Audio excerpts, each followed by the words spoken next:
Hello there, very good morning to you. 6 o'clock is the time. It's Tuesday the 19th of September. You are tuned in to Breakfast in GB News with Eamonn and Isabel. Here's what's leading the news this morning. Labour's Keir Starmer is to meet the French President Emmanuel Macron in Paris later to test out his post-Brexit ideas. Our political editor is there for us. Here in Paris, where Labour leader Sir Keir Starmer meets French President Emmanuel Macron on the biggest overseas visit of his time as Labour leader. But how is that break in protocol going down in Downing Street? Our deputy political editor will bring you the view from Westminster. Tom Harwood in London as pressure mounts on the Prime Minister to stick to his promises over border pledges. In other news, Russell Brand's tour has been postponed as the Metropolitan Police say it's received a report of an alleged sexual assault in the wake of media allegations about the comedian and the actor. Senior doctors walking out again today over pay. What's the government going to do to stop the strikes? The Health Secretary will be joining us just after 6:45 this morning. And it's another blustery day ahead. We'll bring you the latest weather updates with Alex Burkill. Hello, it's wet and windy this Tuesday, a real autumnal feel to the weather. I'll have more later. But all eyes on 6:20 as Paul Coyte brings you the latest from the world of sport. I feel like Dickie Davis after that. Back tonight, Champions League, Newcastle, Celtic, and also Manchester City play. The Spanish women are still on strike. And also Joe Marler says that England won the 2003 World Cup ugly, so what's the problem with now? They can still do it the same way. Yeah, well, good night in for football tonight. And Absolutely. Some good Champions League stuff there. And as always, you can join with any of our discussions. We're all going to talk about farmers as well, as to why supermarkets are again clobbering our farmers. And that story coming shortly. GBviews at gbnews.com, where you can tweet At GB News.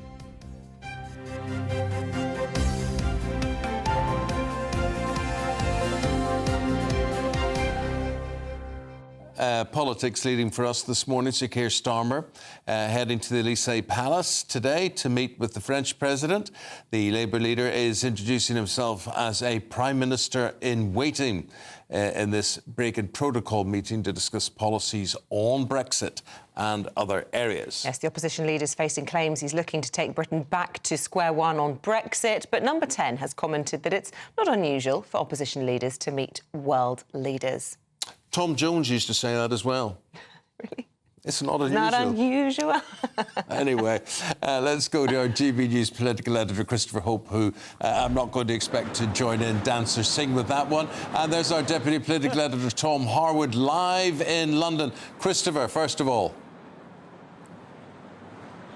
Morning, Eamonn. Yeah, Keir Starmer arrived here last night with David Lammy and Rachel Reeves, the Shadow Chancellor. He arrived with a tweet. His tweet said, "Labour will improve our relationship with Europe and make Brexit work for Britain." Now, this morning, I've got to tell you, Labour aides are downplaying any idea that there might be any movement or any news, really, they would describe it, from the meeting at lunchtime with President Macron.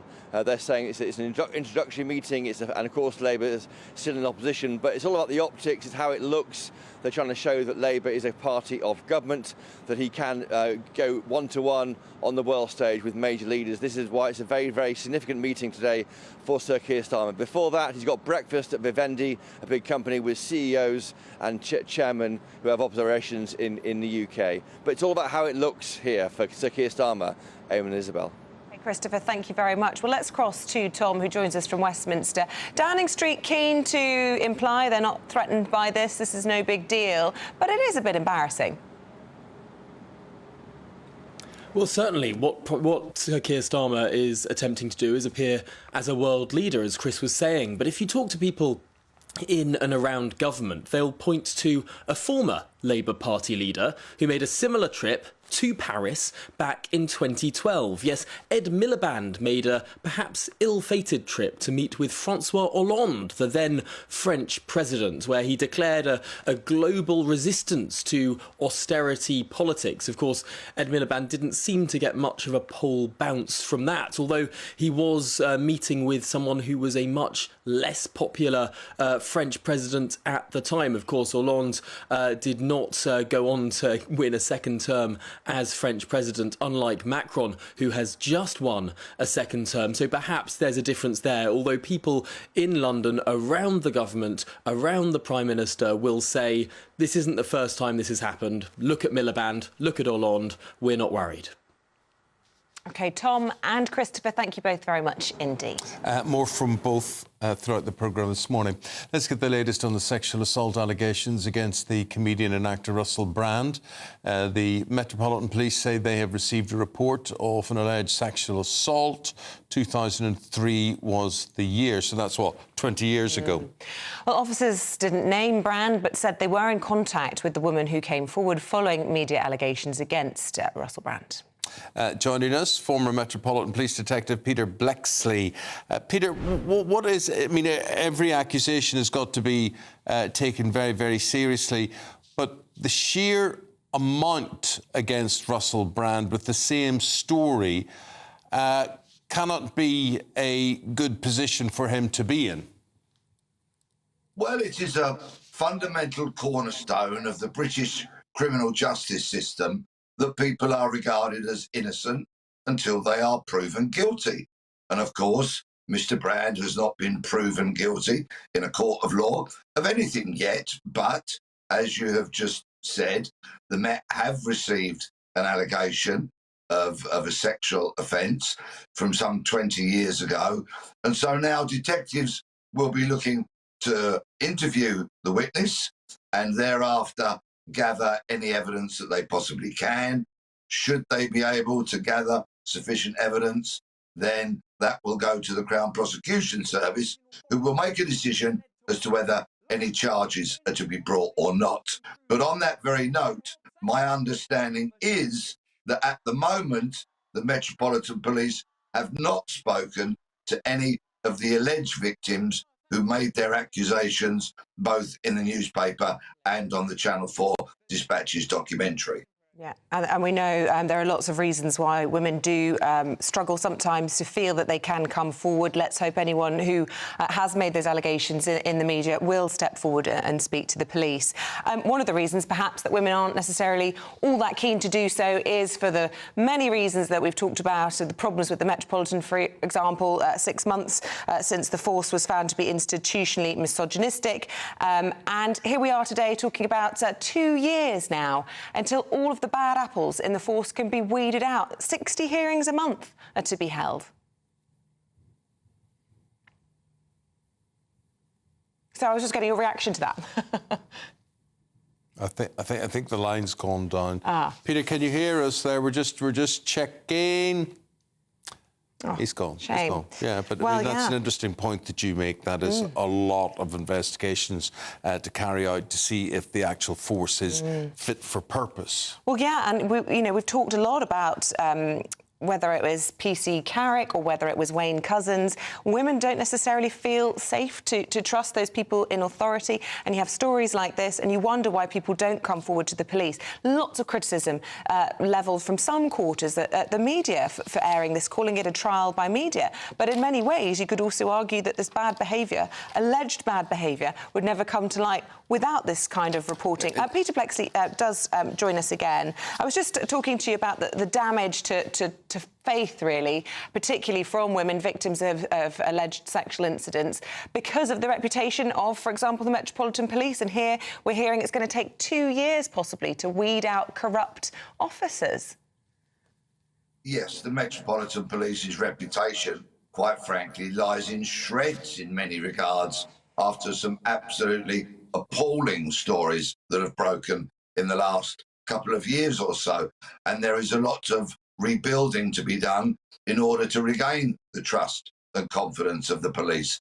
However, this is an organisation that employs many very decent, upstanding police officers to whom you can feel confident if you make an allegation of crime. Not all of them are great, but many of them are. And I would urge anybody who is a victim of any type of crime to please pick up that phone, make that visit, report your allegations of crime, because the police can't investigate something that they don't know about. Peter, thank you very much indeed. We've got to leave it there. Thank you.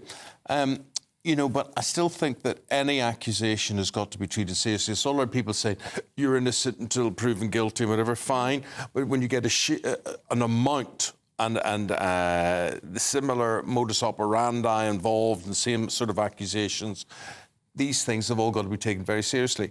To listen to Russell Brand's father, and of course you've got to defend your children on this. Wow. I mean, he's saying, seriously? Is this the most important thing in the world happening at the moment? Now, there are a lot of really awful things happening in the world, but I put it to you, if 6 women are saying that they have been raped, I think that's pretty serious. Well, exactly. I mean, what sort of society are we living in if we're prepared to turn a blind eye to sexual crimes? And, you know, you may be speaking as a father of a son, but just wait until that happens to your daughter, to your wife, whoever it might be. You might feel differently. It's a no-brainer. Of course, we have to take these things incredibly seriously. And, you know, due process has to take its course. So with that all the things that Russell Brand admits to about, you know, being free and easy with a lot of women and a lot of women allowing him to be free and easy with them too, it depends how you're brought up. You know, again, what his nature is, what his parents find acceptable. Gosh sake, in my day, if you kissed a girl, you had to marry her, which was true in my case. As it turns out, absolutely true. He'd been married a lot of times, by all accounts. No, there was only one kiss. I'm thinking of Russell. My mother, my mother and father were very moralistic. Not religious, but moralistic about how you treated a girl and, you know, what the relationship was and how serious it was to be and all that sort of thing. But, you know, it comes down to respect. And talking about that, there's a story on the front page of the Star today, which basically, now I have 4 children, right? 3 of them are giants, well over 6 foot, right? 3 of them. And then I've got my beautiful princess daughter, who's a midget. Well, she's petite, which is what you want. You want your boys to be big and tall and towering over, and you want your daughter to be little and ballerina-esque. Yeah. You've done well. But anyway, the thing is that apparently if you want your children to grow tall, latest research shows the more you love them, they're like a seed, the higher they'll grow. Yeah, but let's just caveat that with the latest research being published in the Daily Star, who also talk about aliens most mornings. I mean, are we saying that the Queen wasn't loved? Are we saying that aliens don't exist? Are we saying that short people are not loved by their parents? I'm not sure there's much scientific backing to that. But if it is, I mean, I'm with you. My son's a giant, so I must be loving him a lot. Yes. Must be doing something right. There you are. Must have been very, very, very loved. Right, let's bring you up to date with the stories. The time is coming up to 30 minutes past 6 on this Tuesday. Union leaders have criticised the government's plans to extend strike laws to ensure doctors and nurses in hospitals provide a minimum level of cover. This comes as doctors and consultants walk out today in a dispute over pay. We'll be joined by the Health Secretary in an hour. Post office workers who were wrongly convicted in the Horizon scandal are to be offered £600,000 each in compensation. More than 700 branch managers were imprisoned for theft and false accounting when a faulty software made it look like money was missing from their offices. A public inquiry into the scandal was set up in 2020. 86 people have had their convictions overturned so far. This is a huge scandal. Prince William and the UN Secretary-General have held warm and constructive talks ahead of COP28, their spokespeople have said. The Prince of Wales met Antonio Guterres on the first day of his visit to New York to promote his Earthshot prize. Kensington Palace says in their meeting, both men expressed their hope that COP28 will deliver a significant outcome on reducing emissions.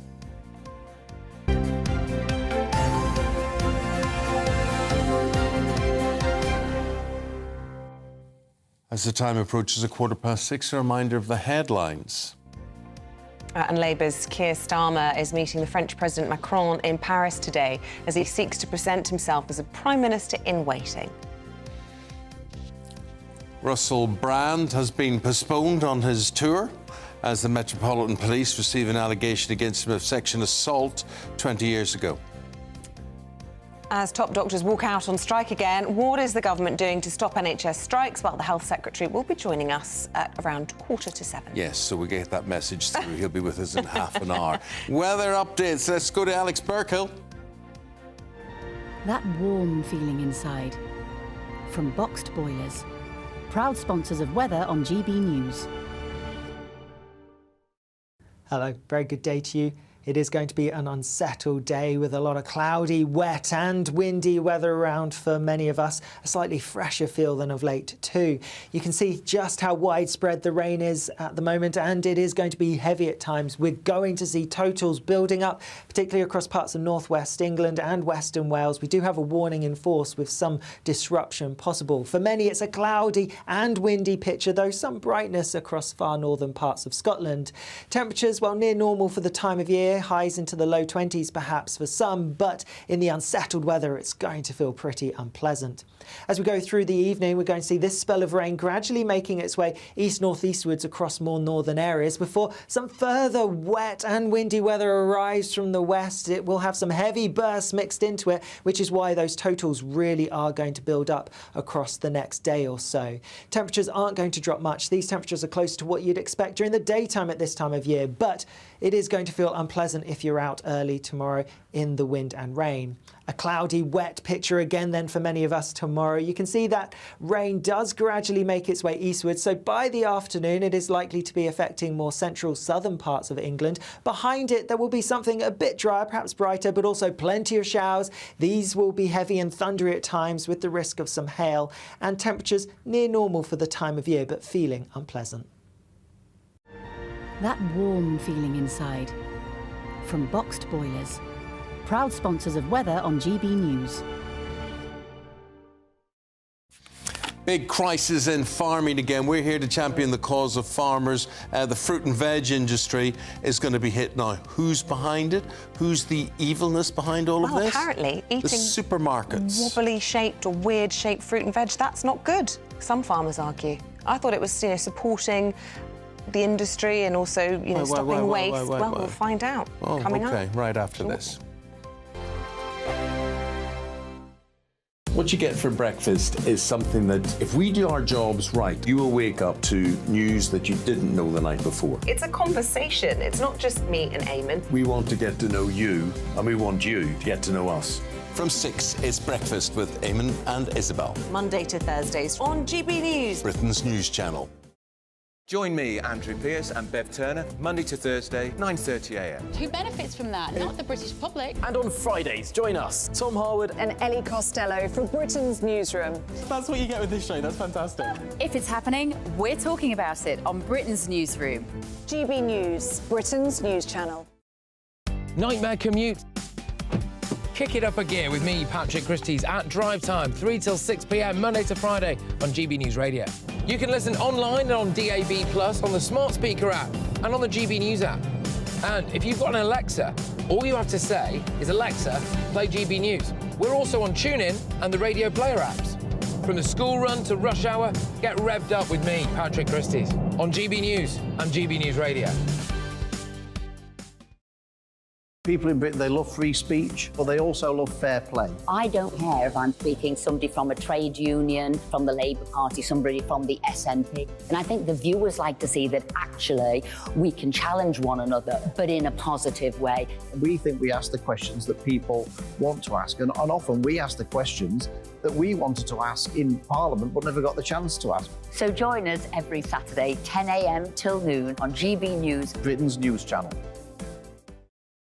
Every Sunday from 11, join Michael Portillo. There will be topical discussion, looking at the week before and the week to come. So kick back and relax at 11 a.m. on Sundays on GB News with me, Michael Portillo. GB News, the People's Channel, Britain's news channel.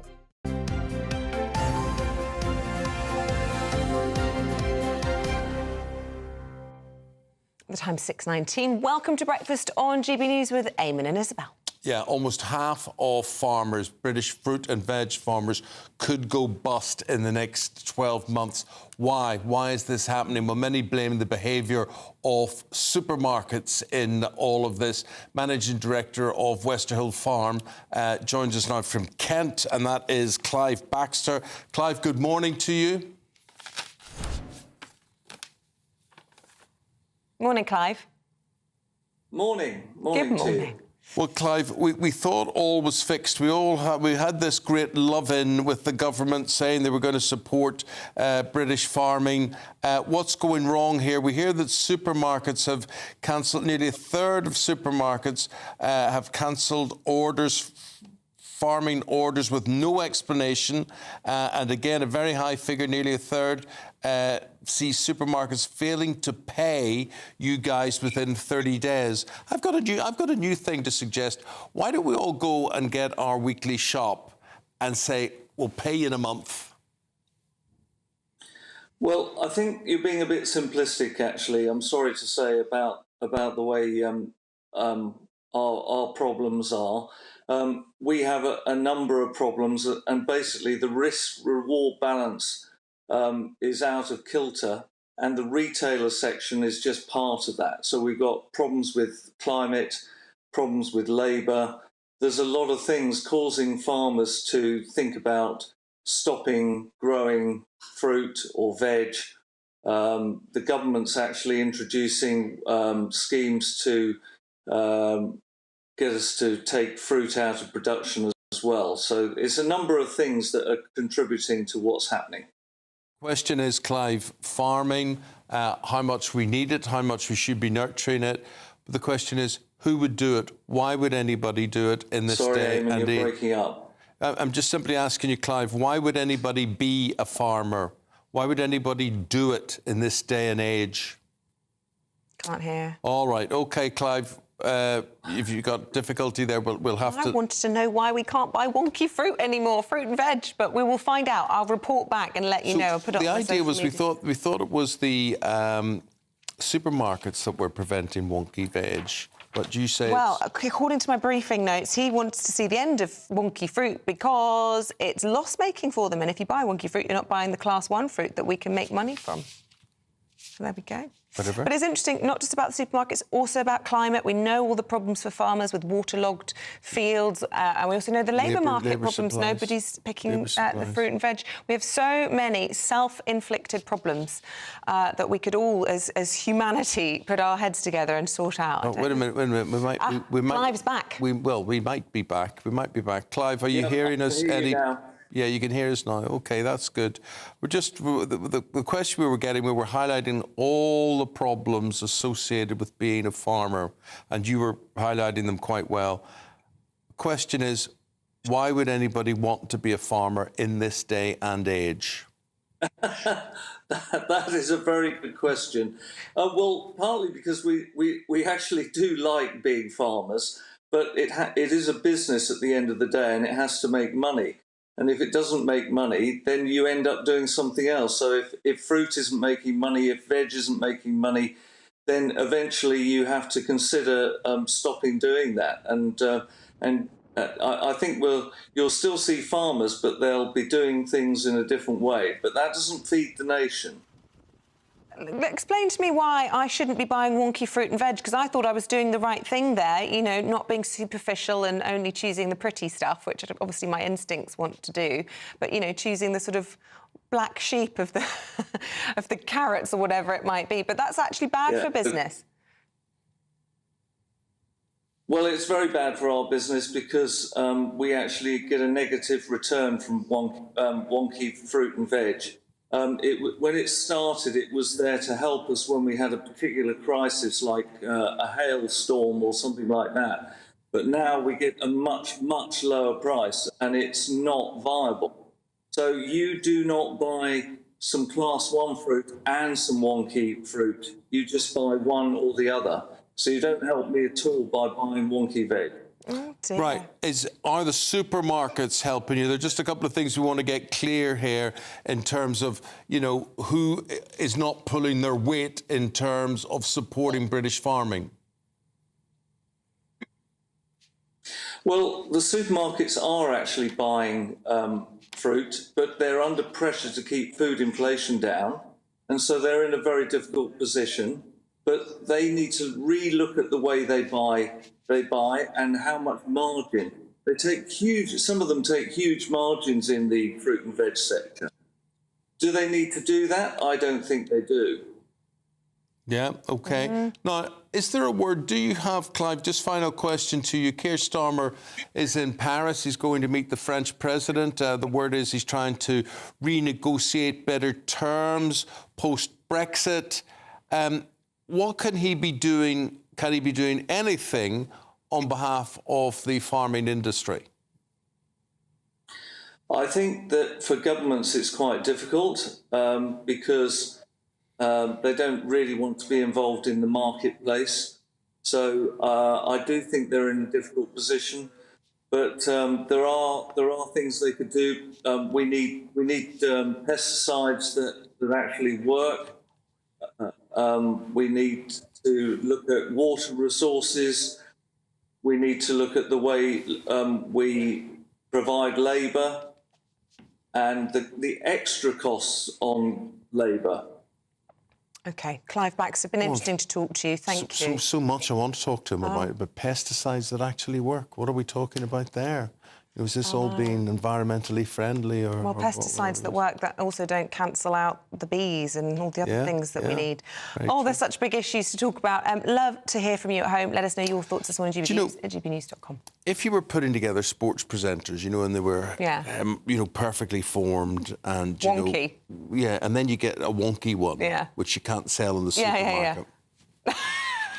Morning. Are you saying I'm the black sheep of the carrot family as well? Is that what you're trying to say, Isabel? That was a heck of a thing I came out with, wasn't it? Black sheep of the carrots. Yes, that's me. That's you. Wonky sports. But unique and, better. And lovable. One of a kind. Better for it. You know what? You can try and talk your way around it now, but the damage has been done, my friend.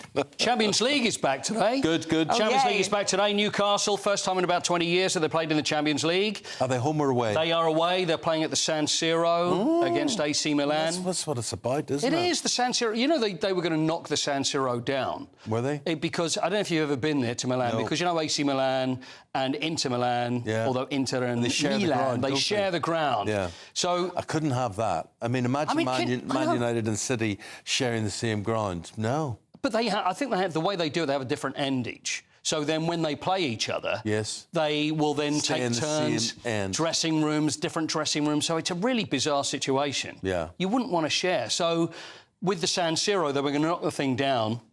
But it turns out they've now put a preservation order on the San Siro, so it's got to stay because it's cultural significance. Grid 2 listed or something. It is, yeah. So the cultural significance there. So they're now talking about building separate stadia for the two Milan clubs. So finally they will separate. But I mean, in fairness, the Romans, the Italians, they built amazing stadiums. I mean, you look at the Colosseum. Yes. Have you ever been to the Colosseum? Yeah, I've been to the Colosseum, and they've got one in Verona and all these other... Lazio played there about 2000 BC. That was their home ground. I think they shared it with Roma back in the old days. The thing is, they didn't substitute, they used to kill them when they used to come off the pitch. But that was back in the old days. Celtic are things have changed. Well, aren't they? Who or maybe Celtic not. Up against? Celtic are playing Feyenoord, so they're off to the Netherlands. Brendan Rodgers is talking about the unbreakable spirit, but he just wants to make sure they manage to be playing in Europe by December. I mean, they've got Atletico Madrid, they've got Lazio as well. Manchester City are home to Crvena Zvezda. No, seriously? Yeah. Wow. Do you know who that is? No idea. It's Red Star Belgrade. What were they called? Because now we've got to call that's just the way it is now. We've got to call them Crvena Zvezda now. In their native language? Yeah, so it's Red Star Belgrade, so they're going to be playing them. They play them at home, but there are changes to the Champions League. You know, in next year, everything changes. So it then goes to 36 clubs. It's just basically one league, and there'll be 8 games, and they will play 4 at home and 4 away. It's another way of making money, is it? It is. Of course it is. It's Champions the League, I tell you what, Champions League doesn't really get interesting until the knockout stage. Yeah, I'd buy that. Yeah. Although Manchester United, you've got Bayern Munich tomorrow, away. Yeah. Harry Kane saying, Manchester United, see, when things aren't going well, that's when you've got to be more careful. I think he's just being generous. It's like saying to a team that's about to go down, you don't want to play them because they're fighting for survival. They're there for a reason. So I should think Bayern Munich could be fancying their chances. Well, our floor manager, who we have in today in the studio, he's from Munich. Oh, is he? Yeah, we were talking about it. I mean, Munich and those Bavarian mountains around, it's a really nice part of the world. It is. Really nice. See, I didn't see... Is he the guy that's in the Lederhosen? Yes. Right, I sorted him. I had no idea. That's who it I had a friend who lives in München messaging me yesterday saying she was watching GB News. Really? Yeah. So there's a chance that Harry Kane could be watching us right now. Harry probably said watching us. It's not a in his chance, leaderhosen. it's a likelihood. It is an inevitability. I think it's a so. fact. There we go, we've upgraded it. Paul, come back in an hour and we'll talk about much more. Plenty to talk about. Thank you, mate. Cheers. Right, stay with us. We're going to be discussing why doctors could be forced off picket lines if the government has their way. We'll look at that story and more in Headline Makers next.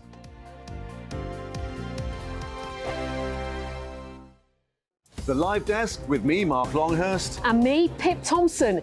It's here Monday to Friday on GB News. From midday, we'll bring you the news as it breaks, whenever it's happening and wherever it's happening, from across the UK and around the world. Refreshing, feisty, but with a bit of fun too. If it matters to you, we'll have it covered on TV, radio and online. Join the Live Desk on GB News, the People's Channel, Britain's news channel.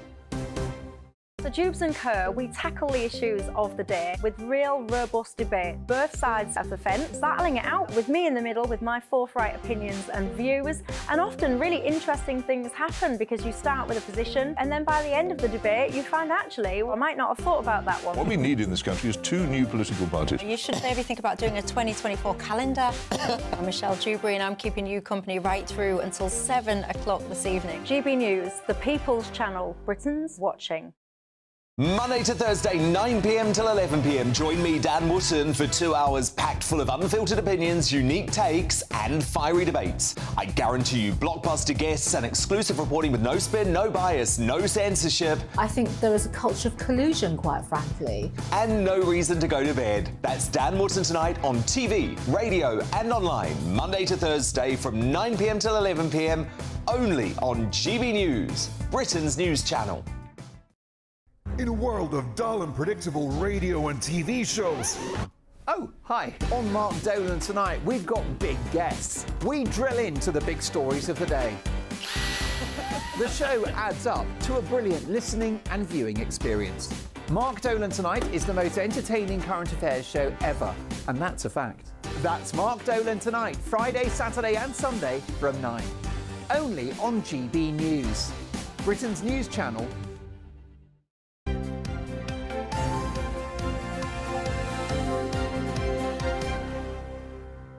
Let's bring you up to date with the top stories you're waking up to this morning. The Labour leader, Sir Keir Starmer, is meeting the French President Emmanuel Macron in Paris today as he seeks to present himself as a Prime Minister in waiting.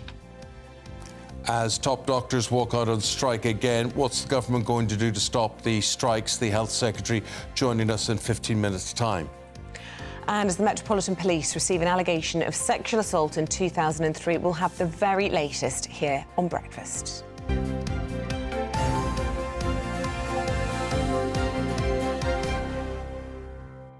And a taster of the front pages of the newspapers today, beginning with the Telegraph. It leads with the doctor strike and government plans to introduce minimum service level regulations. At the Times, focusing on the Russell Brand scandal after reports of a woman going to the police over a sexual assault allegation. Here's the Guardian. A warning from the police who say it will take years to clear out rogue officers in the Metropolitan Force. And the Express leading on their triple lock pensions campaign. Don't unpick it, they ask, or demand even. OK.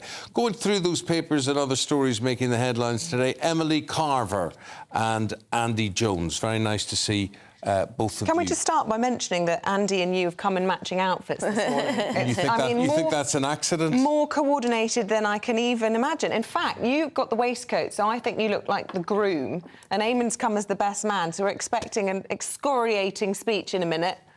Yeah, it's so hard trying to peep through Eamonn's curtains to see what he's wearing. He's got these net curtains, it's very difficult. Emily, we've got the Health Secretary on in just over 10 minutes' time, and this doctor strike is being ramped up again, and it's showing no signs of going away. Do you have any idea how they would settle this short of exceeding to 35% pay rise? Oh, gosh, I have absolutely no idea. If I was Steve Barclay, I'm not sure what I would do. But minimum service levels, that's the threat or perhaps something they're just looking into at the moment. They have mentioned this before, the government, that they want to bring in this kind of minimum service level. So that would mean some medics and nurses would have to work despite strike action. And I think that's a good idea. I think that's reasonable. So there's still, the majority can still go on strike if they insist on doing so, but that you would still be able to have important appointments and that patients would be able to be seen. It's too late. I mean, we're in uncharted territory. Today we've got the junior doctors and the consultants off at the same time. We're seeing people dying, more people dying on the waiting list than dying off the waiting list last year. And they're consulting today on this minimum level of service. We've been talking about this with them all year. Why are they only starting a consultation now? Well, you make a very good point. And we probably should be more angry about this because they have been talking about minimum service level agreements for a long time. But as ever, there's always uproar because people see that as undermining the right to strike, and it does in a way. But it's a consultation. Let's have this conversation yesterday. But perhaps they shouldn't have... Well, you could put this to Steve. Why hasn't it been done already? But have they been... some people would say it should be illegal for health workers to go on strike. Well, I think there needs to at least be a minimum level of service because if there's threat to life and limb, then it's immoral, frankly. You know, everybody has, as you would say, Eamonn, the right to stand up for themselves in a sort of professional capacity.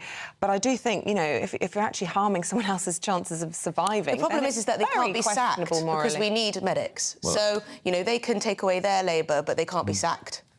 I think there's a longer-term problem, which is people will not be drawn to the profession because it doesn't seem to be attractive in terms of pressure, in terms of financial reward as well. So this is a nettle that the government has to grasp. And if I was part of the government negotiating team, I would realise this has to be grasped at some stage. If they don't settle this year, they'll have to settle next year. And it'll just go on and on and on. Andy? Absolutely. A junior doctor gets £32,300 for a 48-hour week, as you say. I'm not sure how, when we consider all of the training that goes into it, the hours stood on an A&E ward, the horror the of the stress responsibility, of it. the expertise, the status involved in it. It's not good How enough. appealing is it? But also, there will be people at home now who know that they have a cancer or something growing inside them, that they have specific needs, and they're saying, well, I need treatment. You know, they've got members of their family that they're gravely concerned what about. doesn't stand up with me is that you'll get Steve Barclay saying, we can't give in to a demand of 35% in wage. Well, you can if it's skewed in the first place. You know, 35% of nothing is nothing. You know, so they've got to be realistic about what they're... I don't think there will be a huge number of consultants who are out on strike today, if not all consultants. And any of you at home who are watching consultants, feel free to get in touch if I'm wrong. But there will be a lot of them who will just go and make 3 times, 4 times what they would be earning on the NHS today, either locuming or in the private sector. And they're complaining about what they're being paid for. But they say this is solidarity, don't they? This is solidarity with other NHS workers that they're striking rather than for their own pay packet necessarily. But I think the problem is I'm not sure whether a Conservative government, with all the baggage that comes along with being a Tory, can fix this. I think that the doctors would take a different view if it was the Labour. Well, you say that, but I just don't know if any government can get a grip of it because, quite frankly, we're hearing noises now that, you know, Keir Starmer's saying he can't guarantee that actually he's going to cut the tax burden. He can't guarantee he won't increase the tax burden. Public sector's going to get bigger and bigger, potentially. I think there needs to be a discussion about the end of the NHS and perhaps, you know, huge discussion about different models because it's the taxpayer that's going to shell out and the doctors aren't getting enough. It's an unsolvable problem. It's a difficult thing spiritually for a government that's obsessed with the free market and it says that CEOs get paid what they're worth, or, you know, that you got the talent, you get the money and it's a free market, and then actually it's, oh, well, doctors, you're going to get paid way, way, way below than you get in the private sector. And yes, it's taxpayers' money, but it just seems to be you could privatise the NHS problem. then, and then it would be, you know, they could be paid much more potentially, but then you have the issues with that. Well, I mean, it's such a huge discussion, but it's not like a binary option whereby you either have the system in America and everybody's, you know, either deprived of healthcare because they're poor. There are lots of other models, for example, in Australia, where you have people who are pretty well off, who kind of on a moral basis pay for a lot of their own care, whereas those people who need it are supported by the state, and there has to be options like that here. And can you compel health staff to work? They're talking about putting in a measure to compel health staff to work. Can you compel somebody to work? Is it just simply if you don't turn up, you get sacked, no benefits or whatever, you without any sort of pay or consideration. I don't necessarily know legally the position on whether you can compel someone to work in the public sector like that. But there is a big business trend, call it capitalist, call it what you want, which is that your job is valueless. Because if you don't do it, someone else will. And they've done this with teachers, they do it with broadcasters, they do it with doctors now as well, and they basically said, you won't work for that rate, we'll get someone else. But actually, they're not going to be able to get somebody else with this. And I think, Andy, there is a thing where there's not a value put on people's professions and their expertise. And it's a very common process. Quite. And we'll see later on today, we're talking about the Met Police and how the government have spent money on HS2, etc. Well, let's talk about the Met Police now as well, because this is in The Guardian, and Isabel was mentioning earlier on that the amount of accusations against various officers and malpractice and whatever is going to take years to root out what are called rogue officers in London. Of course, another profession where arguably there isn't a long queue to do the job. 34,000 officers in the Met. There are currently 860 on restricted duties, 201 suspended. That's up on 69 suspended last year. If you're interested in 860 officers, that's the size of Warwickshire's police force, apparently, according to The Guardian. This follows on from horrific cases of serial offender David Carrick, Wayne Couzens, etc. Stuart Cundy, Deputy Chief at the Met, says, paradoxically, and he's probably right in this, if we're going to have root and branch, get rid of every rotten apple in the barrel, you are going to have this huge spike in suspensions. If you want a root and branch excavation of all the bad eggs, you're going to get rid of all of them. And he said it's paradoxically, the harder they work on getting rid of bad police, the more they're going to find. And so you can have this huge spike in officers, suspended, etc., etc. But the problem is, the more you suspend, the longer it is to investigate. You then have to have all of this procedure, all of the unions are involved. 60 hearings a month. 60 hearings a month, and then you wonder why there aren't any officers on the beat to deal with crime. You had the chief of Iceland the other day, the supermarket, saying supermarket staff have been injected with HIV-infected needles by persistent shoplifters who feel absolutely compelled, free to do whatever they want. The government is having to say if there's CCTV, the police have to go out and act. But look, again, this is another profession where are people queuing up to do the job? You want to get rid of people to do the job. It's very difficult, isn't it? Because on the one hand, it's essential that people do respect the police, but then if the police aren't able to, get rid of these bad apples and get to grips with claims of, institutional racism, misogyny, sexism, and so on, it's just hard to respect. But 860 on restricted duties, does that mean that they're in the back office? They're not allowed out on the beat because they have allegations against them? It means a variety of things, that they're not allowed to do certain work. They might be on administrative duty. There might be like a charging officer who sits in a police station and monitors arrests and things. A variety of different things. But do you think it ties into the Russell Brand story, where lots of people have been saying, why haven't these allegations been brought to the police? Well, arguably, you could say, and I'm sure people do say, because a lot of women don't feel that they're being heard or that they can trust the authorities. Yeah. Definitely. I mean, there are so many different reasons why someone wouldn't go to the police because of a sexual assault. I mean, it may be that they haven't come to terms with it for many years and they just want to sweep it under the carpet and pretend it never happened. Or it could be because they simply don't trust that it will be dealt with. Many reasons. Yeah. I look, it would have been being a doctor, being a police officer, would have been, when I was 18, I would have thought, now, should I think about that? Would that be a good career? I mean, I always wanted to be a journalist, but no one said, yeah, you can do that. It was sort of like, but what do you seriously want to do?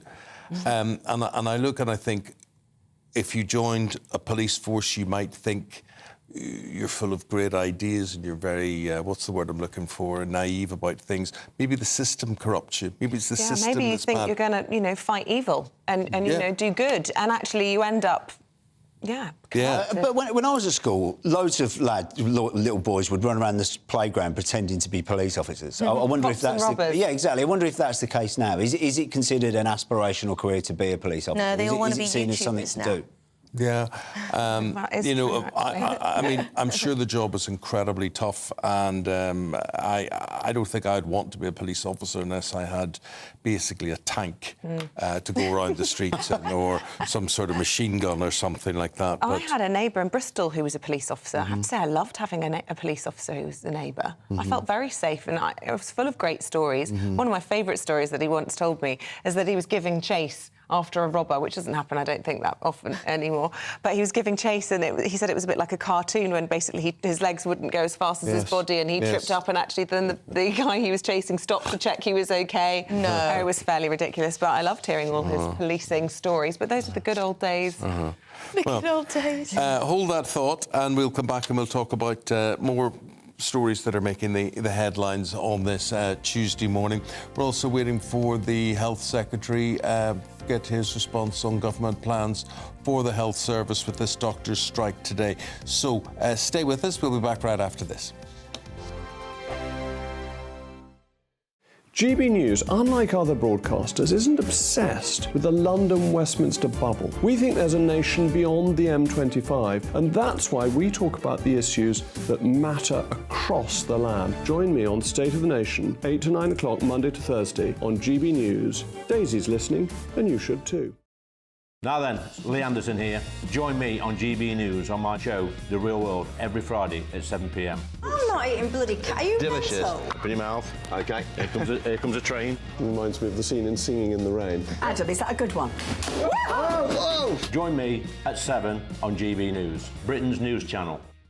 Join us every night on GB News at 11 p.m. for Headliners, which is 3 top comedians going through the next day's news stories, which is exactly what you need, because when the establishment has gone crazy, you need some craziness to make sense of it. So join us 11 p.m. every night on GB News, the People's Channel, Britain's news channel.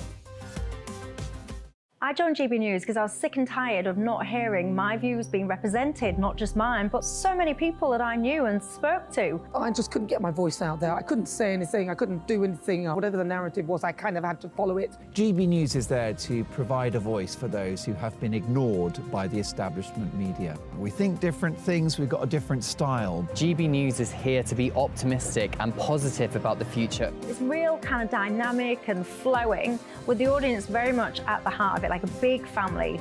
Here at GB News, we talk about the things that matter to you. Hearing the voices from right across our towns and cities, especially our towns. All sides of the argument represented with a heavy dose of opinion. We're on a mission here to make a difference. And the GB News family really is here for you, and whatever time of day you can watch or listen. Britain's watching. Britain's watching.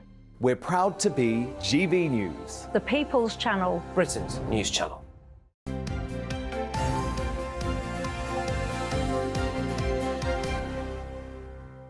Welcome to the programme. It's coming up to 10 to 7. If you've just joined us, a reminder of our headlines this morning. Labour's Keir Starmer meets the French president in Paris today as he seeks to present himself as a prime minister in waiting. Russell Brand is postponing his tour as the Metropolitan Police have received an allegation against him of sexual assault in 2003. Doctors are walking out on strike again. What's the government going to do to stop these strikes, if ever? The Health Secretary joining us next.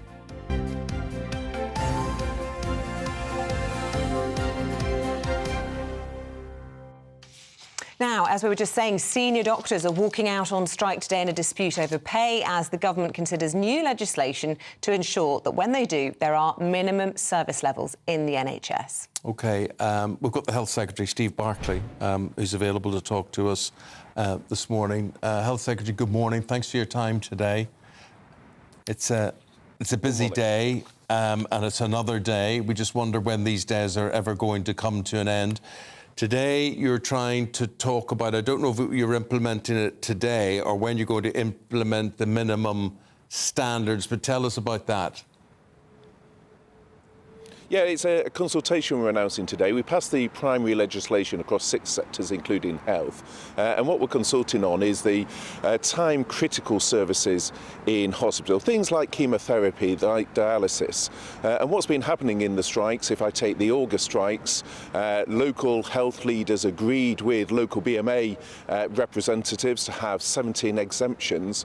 But then, because of the militancy of the National BMA Junior Doctors Committee, those 17 exemptions to give important treatment were not agreed. So what we're consulting on is similar to what other countries have, such as France or Italy or Spain, where people have the right to strike. We recognise that's an important right, but we also protect time-critical services in hospital, like chemotherapy, like dialysis, so that those are still provided, notwithstanding the disruption perhaps to hip and knee operations or to outpatient services. So that's what we're consulting on. It's important we protect patients alongside recognising the right to strike. Do you when you have discussions with the doctors, I mean, I cannot sort of believe that someone who's taken the Hippocratic Oath would not want the same outcome in terms of time-critical diagnosis and realise the importance of that.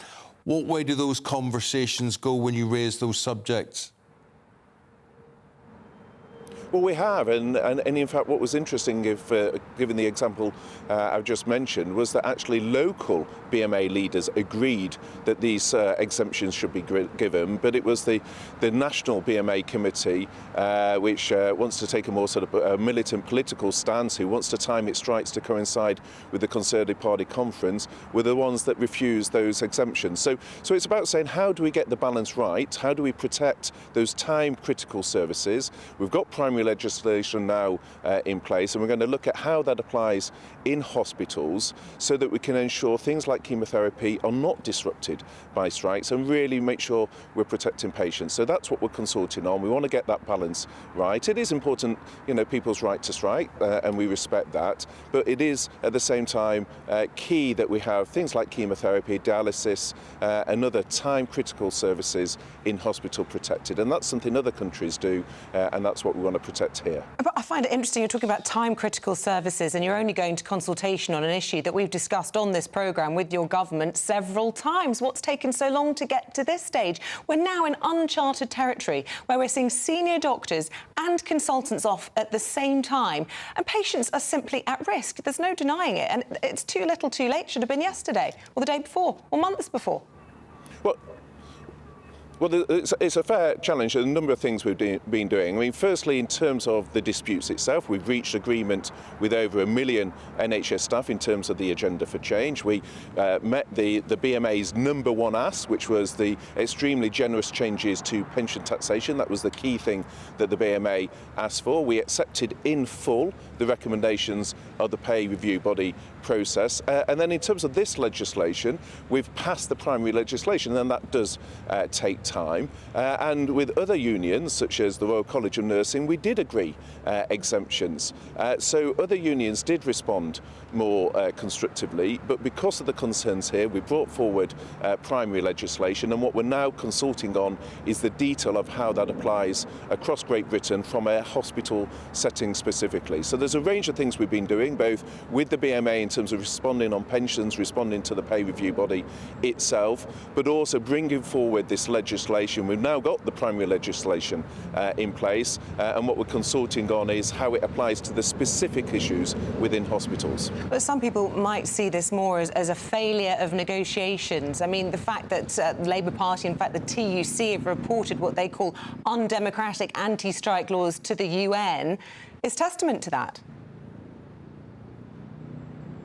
Well, we're focused on protecting patients, and you know, as Eamonn said at the start, I think protecting people's ability to get chemotherapy, to protect them in terms of getting treatments like dialysis, I think is reasonable and proportionate, and that's what we're focused on. And what the BMA are demanding for junior doctors is a 35% pay rise. A junior doctor starting on the wards this August will get a pay rise of up to 10.3%. The average for junior doctors is 8.8%. 0.8%. I think for many of your listeners listening to that was probably more than they themselves are receiving. And it's what the independent pay review body has recommended. So we've accepted in full those recommendations, but it's also right that we have a safety net to protect patients alongside recognising people's right to strike, and that's what we're putting in place, because my priority is patients, and the BMA should be calling off these strikes, which appear politically motivated in terms of the timing, also the strike action planned for the Conservative Party conference, and focusing on patients, and that's certainly what we're doing with this legislation.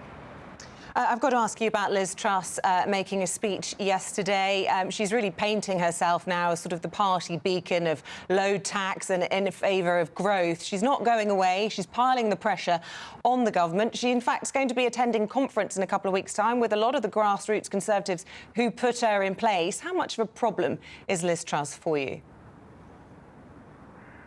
Well, Liz is a very experienced former minister, a very experienced parliamentary colleague. I think the focus she has placed on growth, the growth is key in terms of paying for things like the NHS, and that's why the Prime Minister's made bringing inflation down his #1 priority. It's key to get growth that we also manage inflation, and that's why we're taking the action we're doing.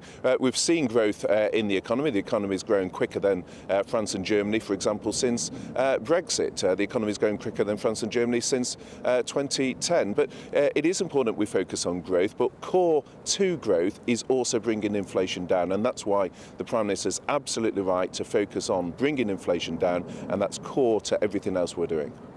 Yeah, and just finally, Secretary of State, while you're there doing your job, and a very busy, very important job, particularly today for you, you've got Keir Starmer touring Europe as a Prime Minister in waiting.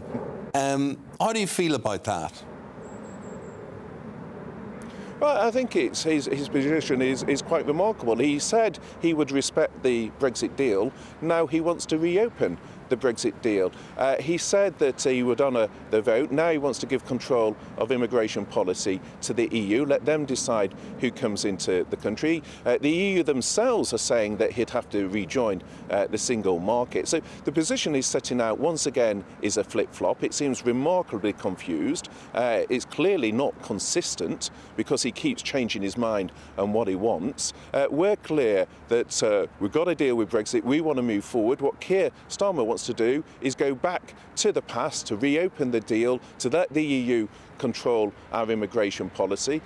He seems to, in the past, have called for a second referendum. Now he wants to go the full distance and reopen the deal and let the EU control our immigration policy. I think that would be the wrong thing for the UK. And what we want to do is focus on the challenges we have, bring inflation down, grow the economy, cut our waiting lists, and in terms of immigration, stop the boats. That's what we're focused on, the government. Keir Starmer wants to go to the past. Health Secretary, we'll leave it there. Steve Barclay, you've got a big day today. Thank you very much for your time this morning and explaining all these things. Thank you.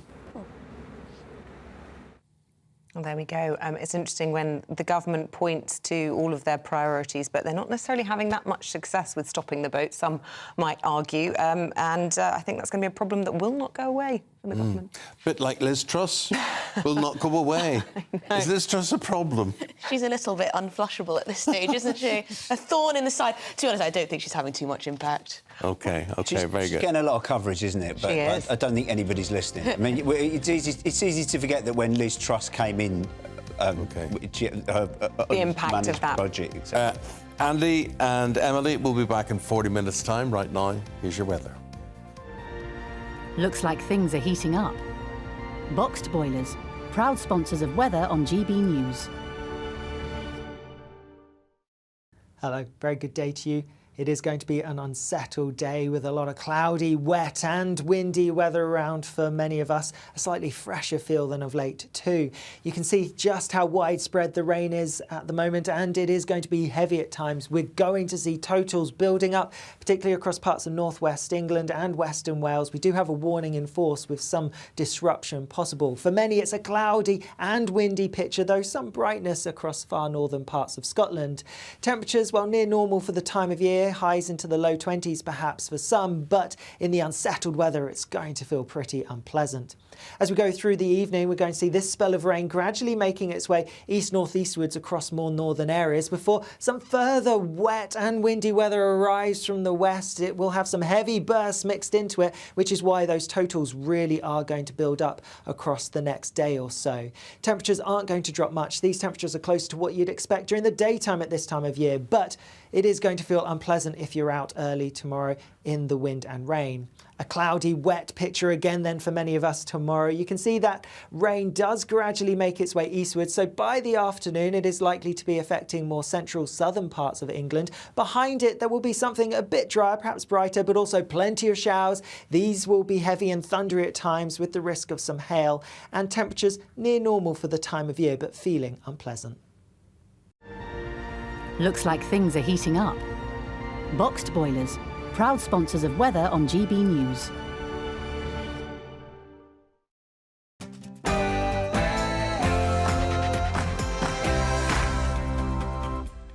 A very good morning to you. It's 7 o'clock on Tuesday, the 19th of September. You're tuned into Breakfast on GB News with Eamonn, Holmes and Isabel Webster. Wherever you're watching, wherever you're listening, you're very welcome. And leading the news this morning, Labour's Keir Starmer is about to meet the French president in Paris. The government says the plans he'll discuss will take Britain back to the past. Our political editor, Christopher Hope, is there. First time here in Paris. Sir Keir Starmer, Labour leader, meets with Emmanuel Macron, the French president. He arrived last night with David Lammy, the Shadow Foreign Secretary, and Rachel Reeves, the Shadow Chancellor. But how is the meeting really being received in Downing Street? Our deputy political editor will bring us the latest from Westminster. Harwood in London as pressure mounts on the Prime Minister to stick to his pledges on Britain's borders. Russell Brand's tour has been postponed as the Metropolitan Police says it has received a report of a sexual assault in the wake of media allegations about the comedian and actor. As senior doctors are walking out over pay, what is the government doing to stop NHS strikes? In the last few minutes, the Health Secretary has told us he wants to protect the right to strike, but also, crucially, the lives of patients. Otherwise, it's another blustery day today. A lot of clouds forming, a bit of wind about there. Latest weather updates, Alex Burkill. Hello, it's wet and windy this Tuesday. A real autumnal feel to the weather. I'll have more later. And as always, Paul Coyte's here with the latest from the world of sport. Yeah, the Champions League's back tonight. It's trouble at Manchester United. Eamon's not going to like that. And What? well, we'll see. There's a little trouble. There's a little dissension in the ranks, Eamon. Good news. You just have to come in here rabble-rousing. Manchester United are in trouble, but what a wonderful club they are. And also, Andy Murray shows what it's like to sit in a 3-hour car drive with a 21-year-old. As well. But you know, I thought Andy Murray, I really felt for him the other day, the Davis Cup game, and his grandmother had passed away and he couldn't be there at the funeral. And I've seen it a few times with Andy Murray. He comes over as quite cold, quite hard, but actually he's a very emotional guy and a very family-oriented guy. Decent man. Yes. All the time for Andy Murray. Partially agree. Absolutely. Yeah. Well, those are our views. Let us know yours. Get in touch at gbviews@gbnews.com, or you can tweet us at GB News.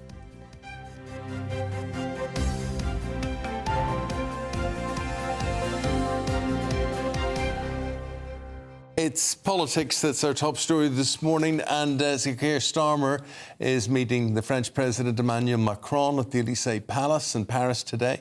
The Labour leader is introducing himself as a Prime Minister and waiting in this break in protocol meeting to discuss policies on Brexit and other areas. Well, the opposition leader is facing claims he's looking to take Britain back to square one on Brexit, but Number 10 has commented that this kind of meeting is not unusual. Now, earlier this morning, we spoke to GB News political editor Christopher Hope in Paris. Starmer, the Labour leader, David Lammy, the Shadow Foreign Secretary, and Rachel Reeves, the Shadow Chancellor, arrived here in Paris last night for a meeting today with Emmanuel Macron, the French president.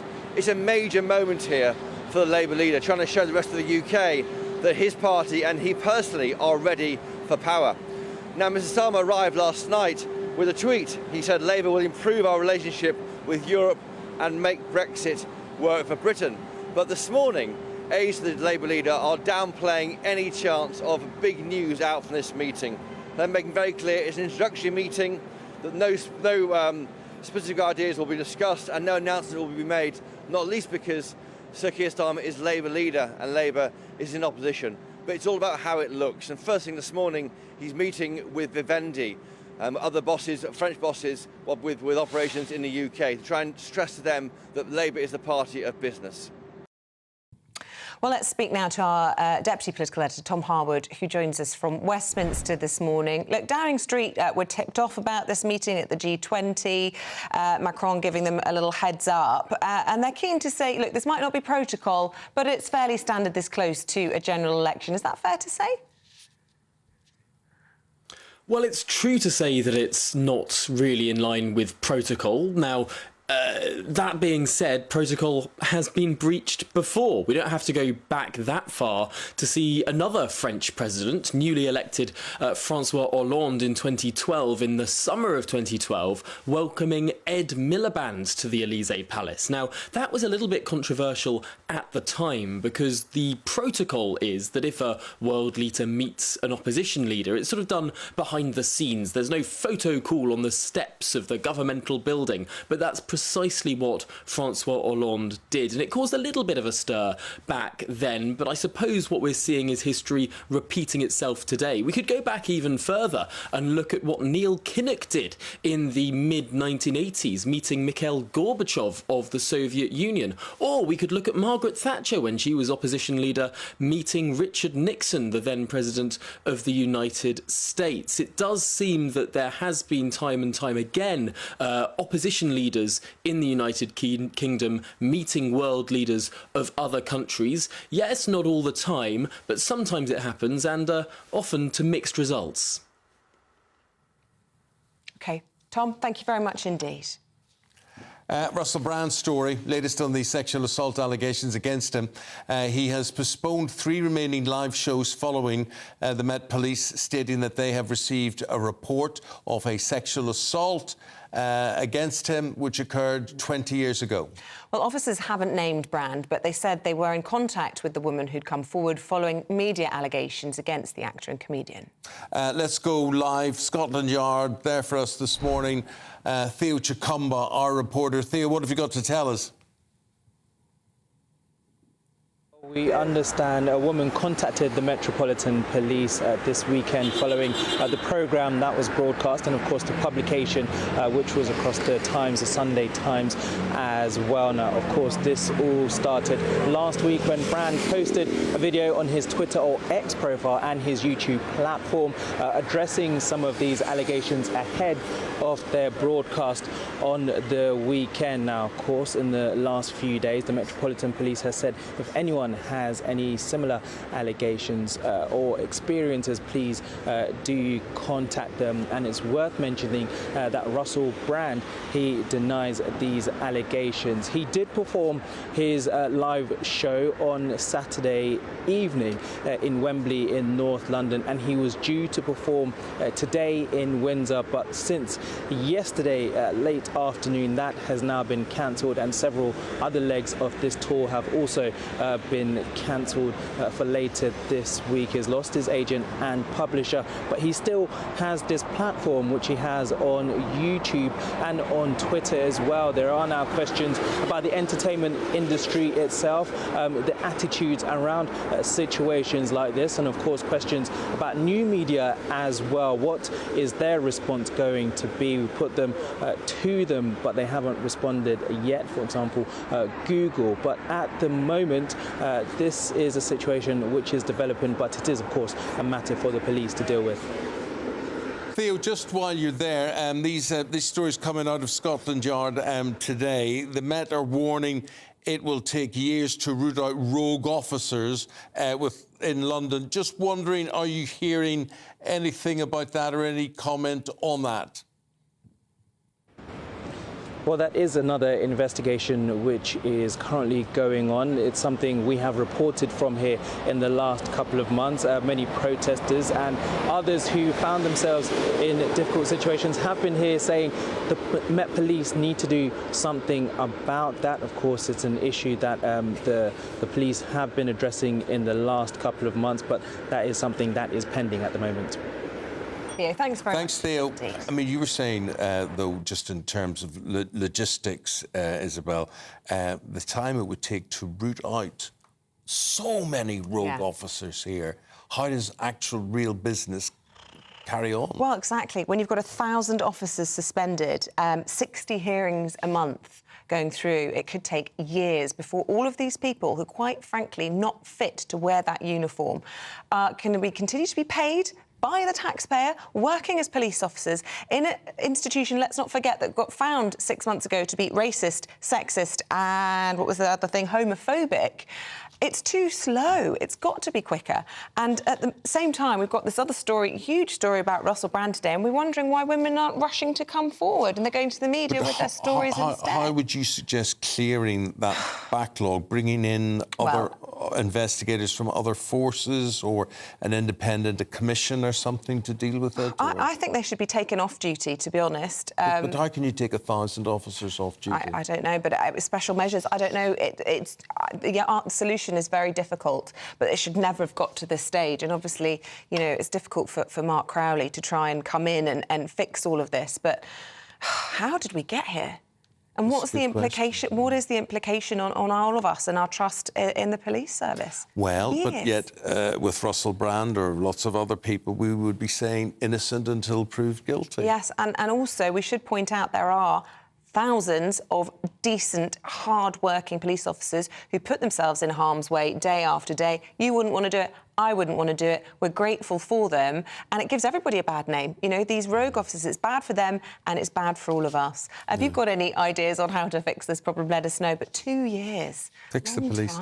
You know, there was a time that we would have sat here and I think this is a media problem as well, that we'd be sitting talking about the Dixon of Dock Green officer, the community officer. Heartbeat. And look, there has to there has to be so many police officers who are good for their community, who are good just with people around them, who do the job the best they can, and it is a privilege to have them serving.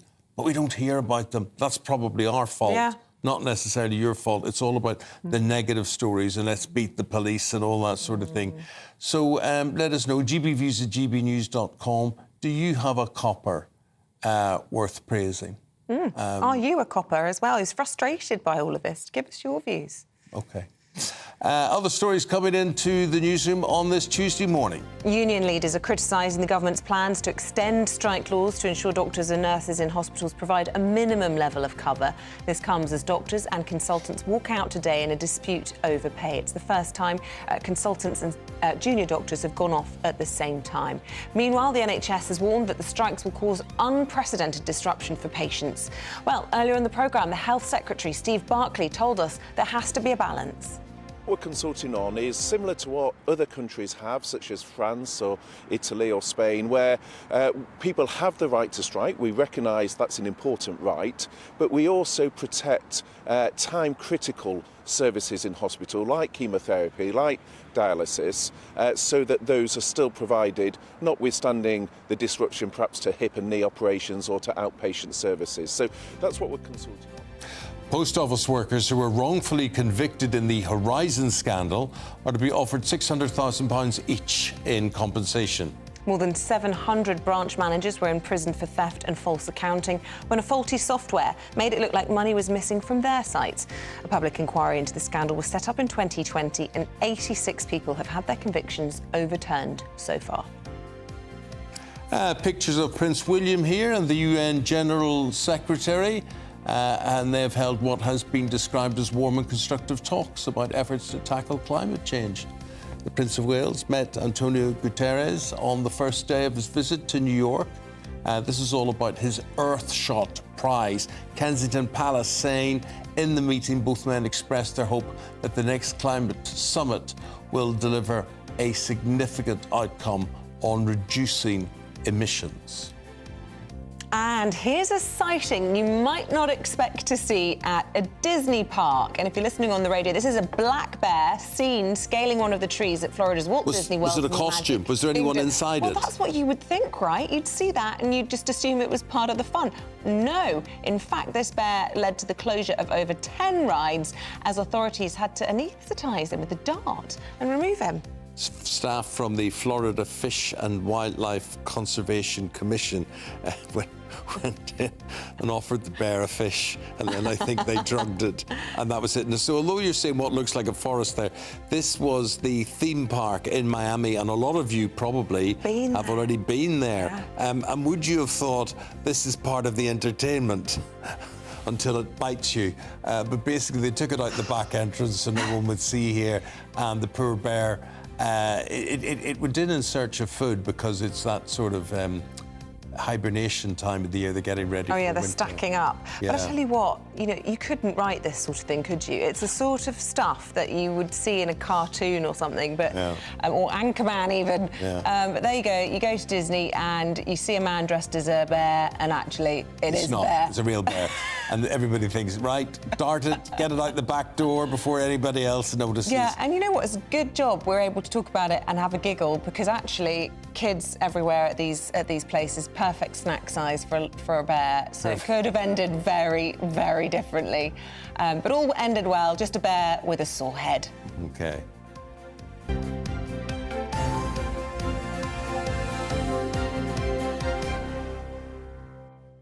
Hello, boo-boo. I'm cleverer than the average bear. Who said that? You won't know. Who was Boo-boo? I don't know. And Yogi. Oh, Yogi Bear. Yogi Bear, and his little friend was called Boo-boo. Aww. And Yogi's famous phrase was that he's cleverer than the average bear. Fair enough, he probably was. Yeah, cleverer than the average weather presenter, Alex Burkle. That warm feeling inside. From Boxed Boilers, proud sponsors of weather on GB News. Hello, very good day to you. It is going to be an unsettled day with a lot of cloudy, wet and windy weather around for many of us. A slightly fresher feel than of late too. You can see just how widespread the rain is at the moment, and it is going to be heavy at times. We're going to see totals building up, particularly across parts of northwest England and western Wales. We do have a warning in force with some disruption possible. For many, it's a cloudy and windy picture, though some brightness across far northern parts of Scotland. Temperatures, well, near normal for the time of year. Highs into the low 20s perhaps for some, but in the unsettled weather it's going to feel pretty unpleasant. As we go through the evening, we're going to see this spell of rain gradually making its way east-northeastwards across more northern areas before some further wet and windy weather arrives from the west. It will have some heavy bursts mixed into it, which is why those totals really are going to build up across the next day or so. Temperatures aren't going to drop much. These temperatures are close to what you'd expect during the daytime at this time of year, but it is going to feel unpleasant if you're out early tomorrow in the wind and rain. A cloudy, wet picture again then for many of us tomorrow. You can see that rain does gradually make its way eastward, so by the afternoon it is likely to be affecting more central southern parts of England. Behind it there will be something a bit drier, perhaps brighter, but also plenty of showers. These will be heavy and thundery at times with the risk of some hail, and temperatures near normal for the time of year but feeling unpleasant. That warm feeling inside. From Boxed Boilers, proud sponsors of weather on GB News. Still thinking about bears. Yes. Baloo was Bear my what? favourite. Oh, Baloo. Get those Bare necessities. I love this bear voice you've got. Worry about your worries and your strife. We like those. And also Winnie the Pooh. These are all nice bears. But I doubt this was such a friendly bear. You know, a lot of people won't know this. Winnie the Pooh and 100 Acres Wood. 100 Acres Wood is a real place. Is it? Yes, it exists. There's a lovely song about that as well. Well, can you sing it? No, I can't. 100 Acres. My kids will sing it as a 100 Acres Wood song. Anyway, was Winnie the Pooh a bear? No. Yes? A teddy bear. Sort of different bear. Oh, gosh. Anyway, let's take a break. He's a funny-looking bear. He didn't look like Baloo. He didn't look like, oh no. Or Yogi. Or any of those bears. He wasn't a proper bear. Anyway. Back after this.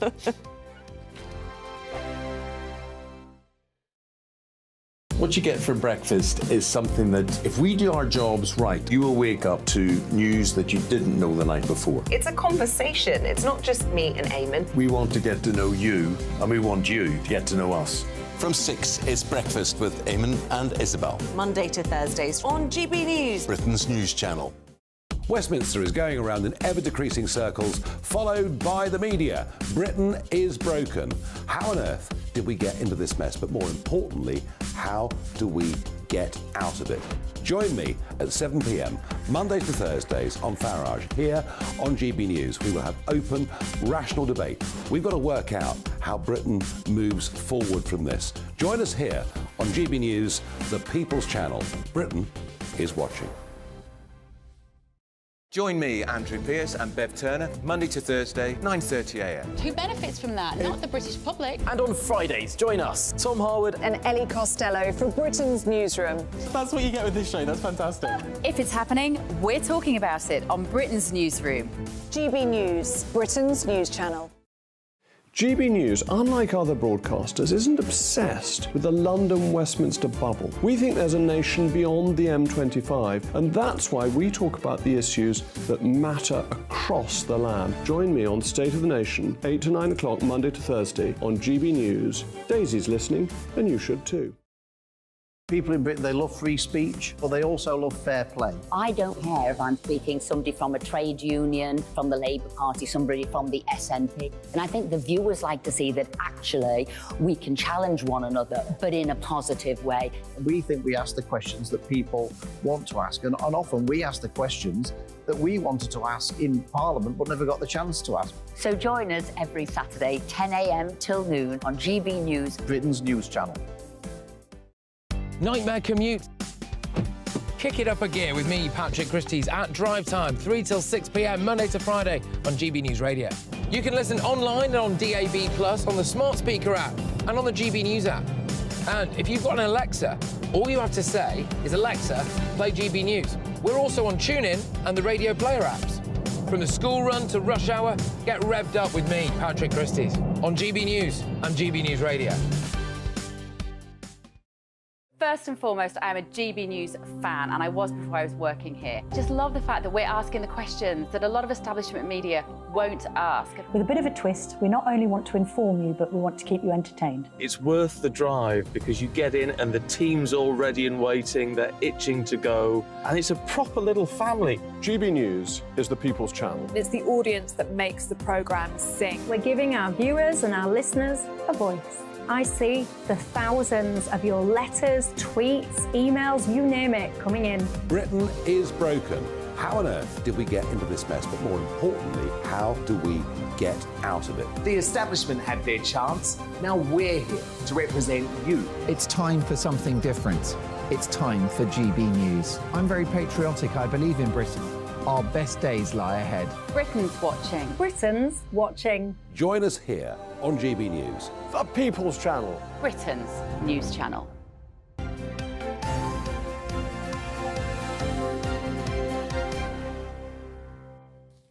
Now, we are talking about Brexit, and of course, we've been talking about how Sir Keir Starmer's waking up in Paris, lucky for him, this morning. But he is allegedly seeking a much better Brexit deal if his party wins the next general election. He says he would not attempt to rejoin the EU or the customs union, but he has promised to try and make Brexit work. But we're asking, do you believe him?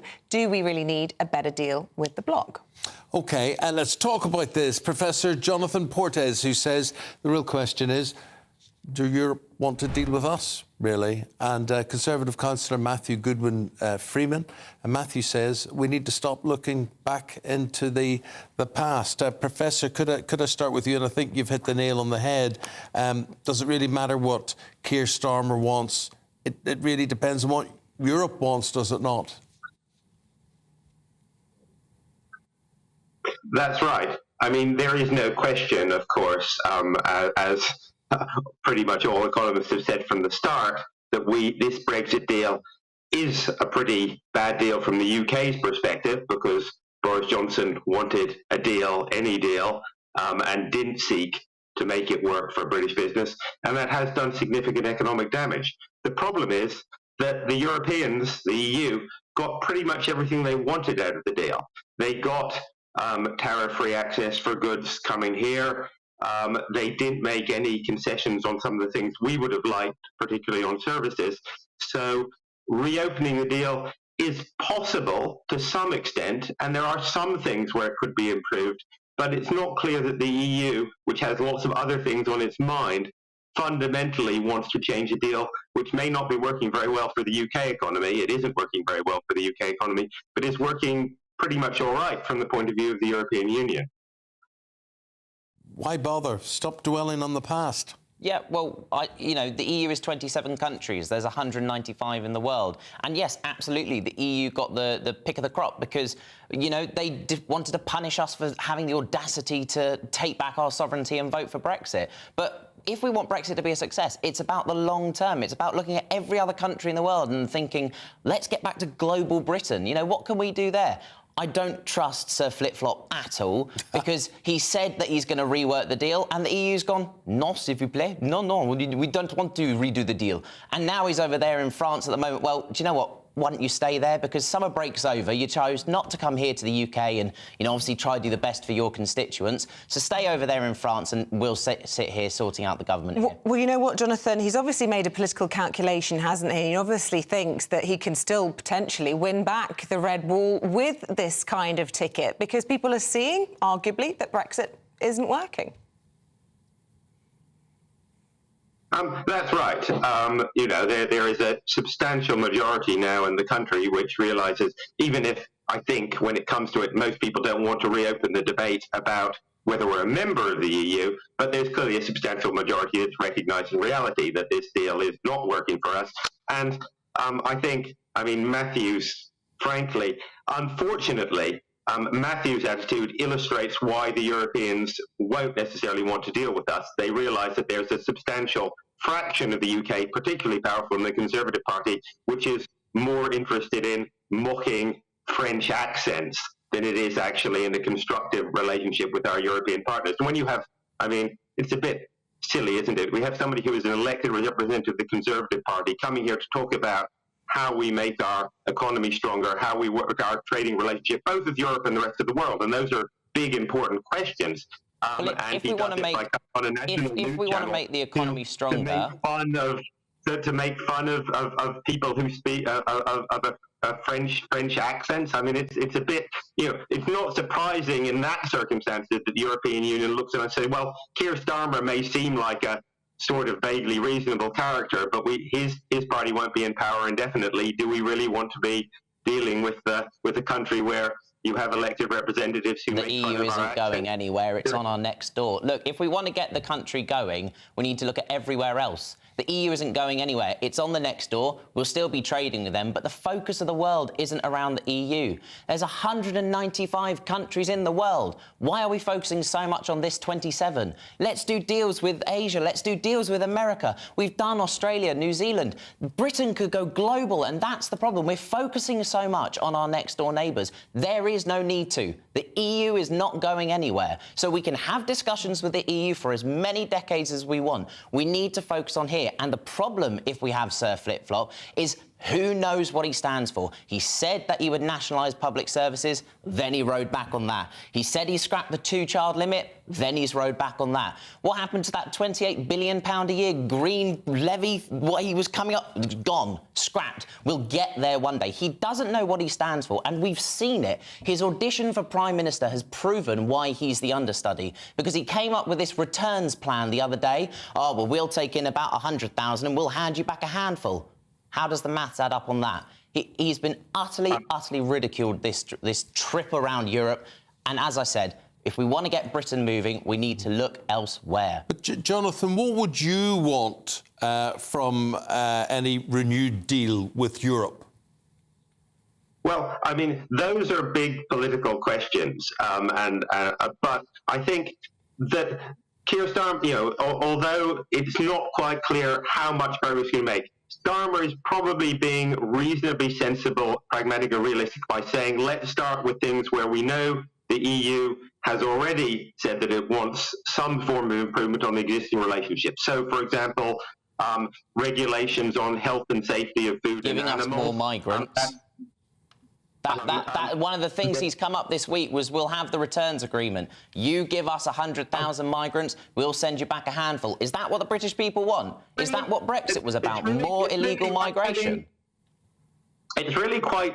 and I say this sort of illustrates why it's going to be difficult to deal with the EU or indeed with any country when you have elected representatives coming out with something which everyone knows are simply lies. Well, he said it this weekend, so it's not a lie. Let me be absolutely... Can I be absolutely clear about this?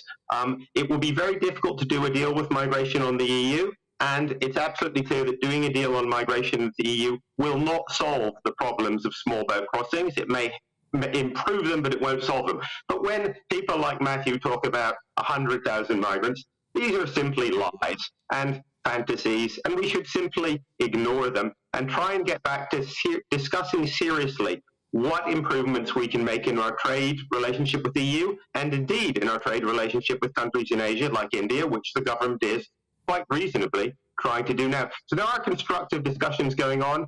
Keir Starmer could have constructive discussions on improving the relationship with the EU, as of course this government already has with our Return to the Horizon programme, which has been widely welcomed by the scientific community. But unfortunately, when you have silly, as I said, when you have people who simply make things up, as Matthew did just now, this nonsense. Well, if you read what Keir Starmer said, I'm not making it up.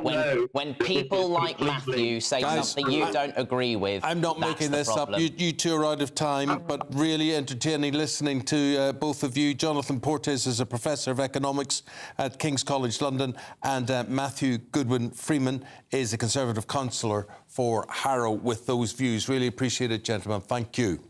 Right, let's lighten the mood. We're going to go through the sports with Paul Coit. What do you mean, just lighten the mood? We're not lightening the mood. I'm going to have a cheering up No, this is not cheery at all. It's not very cheery at all. It is deadly serious. I was going to do this in a German accent, but I've decided against it now. I thought it might not be a very good idea under the circumstances.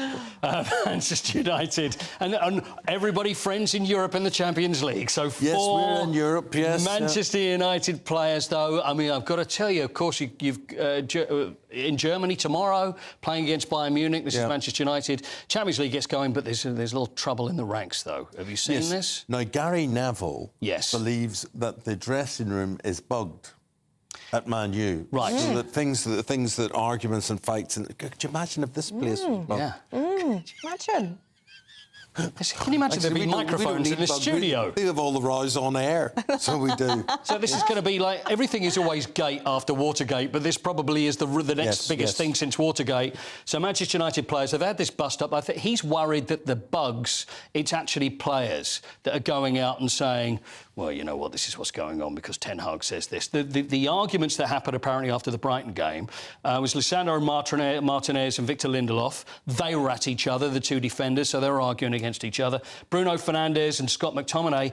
But you know what? In football, players argue. If you have a bad result, there's going to be, you know, you should have done this, you should have done this. I'd worry more if you've got a team afterwards that would sit there and not say a word to each other and then just go off and there's nothing. You see, the whole image of football and how they try and make this professional image where players hug each other on the pitch in opposition, that really makes my blood boil. I can't stand that. And the other thing I can't stand is, why is football, English Premier League football, responsible for every tragedy on earth, every bereavement, every natural occurrence that happens, and they have to give a 2-minute silence at the start of every game? Interesting. And I think these things are horrible and they're absolutely terrible. But is it football's responsibility to head bowed and, you know, take responsibility for every game? I don't think so. The Premier League sees themselves as this global product, which is so important to everybody around the world.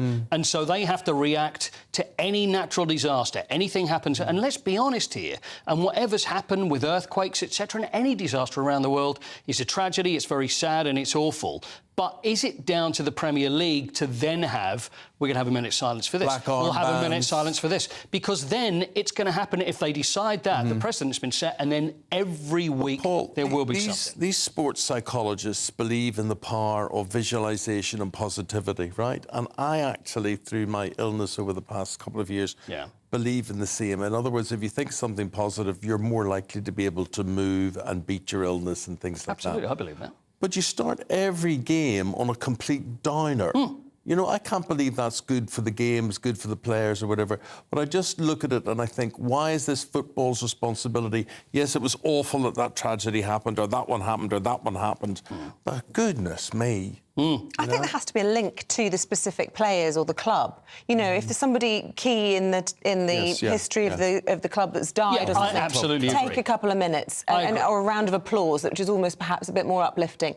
But as you say, these social issues, these social movements, you know, however well-intentioned, it takes something from what is supposed to be a leisure activity where you forget your troubles. You're right, for a good time, and I think it dilutes the importance of the message. It's virtue signalling. Well, I mean, just briefly, before the game, and I would always give a speech at Spurs on a great big screen. And a rousing It was a rousing Churchillian speech I would try my best at, just to try and get everybody going. We'd end up with Up the Spurs, everybody would cheer. And we'd come along and see you. You know what? Wouldn't that be great? I think that would. But the thing is, it'd be the first time. I've got 60,000 people, but if I knew you two were there, it'd be like my mum. We'll be your mascots. We can dress up in the mascot's outfit. Get us a box with entertainment. Oh, now we're getting somewhere. Get us one of those luxury boxes where you get the five-course meal. We'll not interfere with it. We'll just stand there. We'll be hobnobbing with Kenneth Branagh and whoever else happens to be there. Pat Jennings there. See, there's going to be me and Ken and Pat, and then, you know, they're going to go, oh, Eamonn, and I'll be left standing there going like, oh, bye, see you later. No one will be listening. Have we got time for Andy Murray, or do you want to save that for the next hour?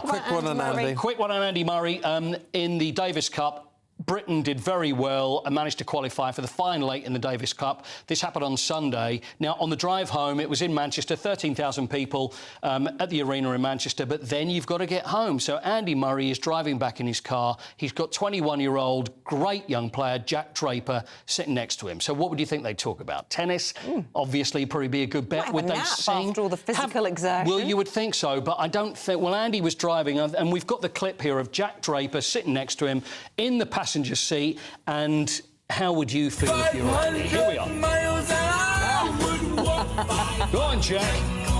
Andy, how you looking? Not too happy. So it went on. Da da da da. Na na na na. Well, I tell you what, Andy Murray's got toddlers, hasn't he? He's got a whole bunch under 5. Yeah. I think it's probably worse to be stuck in a car with a drunk pro tennis Draper, player Jack, than please, the children. knock it off. Do we have to go through the whole thing again? But here we are. It was a Paul. Very long journey for Andy. Got to knock you off now. See you back 20 past 8, my friend. OK, thank you very much indeed. Coming up next, a look at some of the other stories making the headlines, including trouble brewing at an embassy. Was a spy bug really found in a teapot? It's everywhere. This is probably happening at Man United as well. That's next. Look at the tea. More in a sec. Monday to Thursday, 9 p.m. till 11 p.m. Join me, Dan Wootton, for 2 hours packed full of unfiltered opinions, unique takes, and fiery debates. I guarantee you blockbuster guests and exclusive reporting with no spin, no bias, no censorship. I think there is a culture of collusion, quite frankly. And no reason to go to bed. That's Dan Wootton tonight on TV, radio, and online. Monday to Thursday from 9 p.m. till 11 p.m. only on GB News, Britain's news channel. The Live Desk with me, Mark Longhurst. And me, Pip Thompson. It's here Monday to Friday on GB News. From midday, we'll bring you the news as it breaks, whenever it's happening and wherever it's happening, from across the UK and around the world. Refreshing, feisty, but with a bit of fun too. If it matters to you, we'll have it covered on TV, radio and online. Join the Live Desk on GB News, the People's Channel, Britain's news channel. Join us every night on GB News at 11 p.m. for Headliners, which is 3 top comedians going through the next day's news stories, which is exactly what you need, because when the establishment has gone crazy, you need some craziness to make sense of it.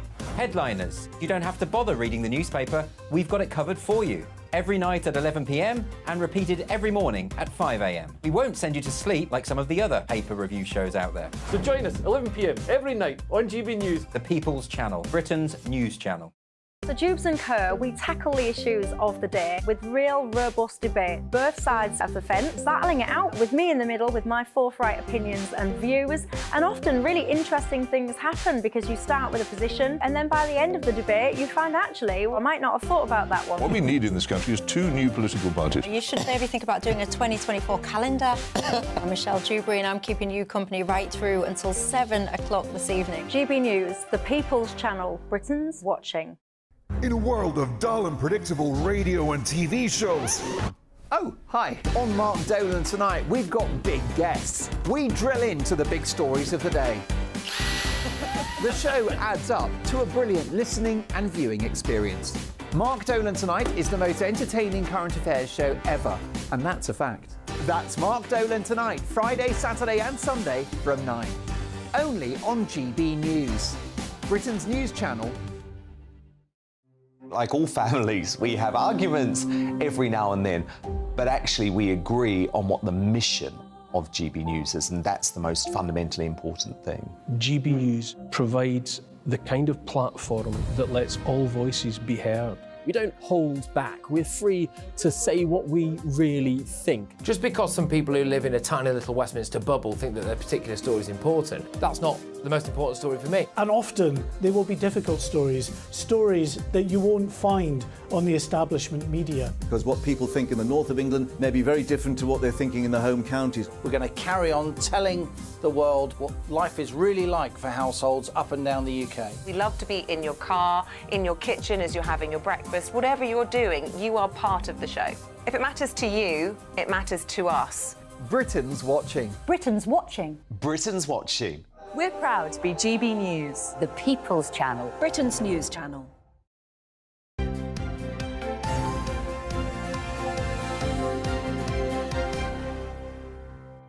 The headlines with the time at 7:40. We're going through them this morning with the columnist at Conservative Home and GB News presenter Emily Carver and the writer and journalist Andy Jones. Welcome back. Because I thought we were going to do the headlines. Oh, sorry. No, but we're not. Do you know why they're going to get so itchy if they don't do the headlines at certain times? We're not doing them. Russell Brand is still on YouTube, by the way. What? OK, right, we are going through the papers so and... This situation, Emily and Andy, this post office situation, this is a scandal beyond belief. So all the postmasters and mistresses who are running these post office wrongly accused of fiddling money and whatever, the government to come along and say, right, OK, look, here's 600 grand, and we'll all be friends and let's forget this. Now, people have gone to prison as well, and they've served time behind bars with this one as well. Emily, what's your take? Yeah, absolutely. It has been called one of the biggest miscarriages of justice ever. Can you imagine how bad it would be if, you were told you're a thief, you've been fiddling money here for years? Oh, psychologically. I don't know how these people dealt with it. So far, 86 convictions have been overturned. Wait a minute, just forgive me, Isabel's got some breaking news. Yes, so in the last few moments, I can confirm, according to the Press Association, YouTube have now suspended Russell Brand's own channel for, and I quote them, violating our creator responsibility policy. This is according to the Google-owned company. So that is hugely significant. 6.5 million people tuning into him for many years now. It's a big statement now. It's a huge statement from them. So that's his income. Well, somebody he can do these theatre shows as well and books and things. Books have been suspended. The publisher Bluebird cut off ties with him. Charities that he worked with. Police investigation launched. 4-year investigation by Dispatches, Sunday Times and the Times newspaper. Things are not looking good for Russell Brand this morning. We'll stay across that. Meanwhile, back at the post office, sorry, we were saying. So they've got a testimonial from this woman, Della Robinson. She's been offered this £600,000 in compensation. She says it's too little, too late, because she lost her home.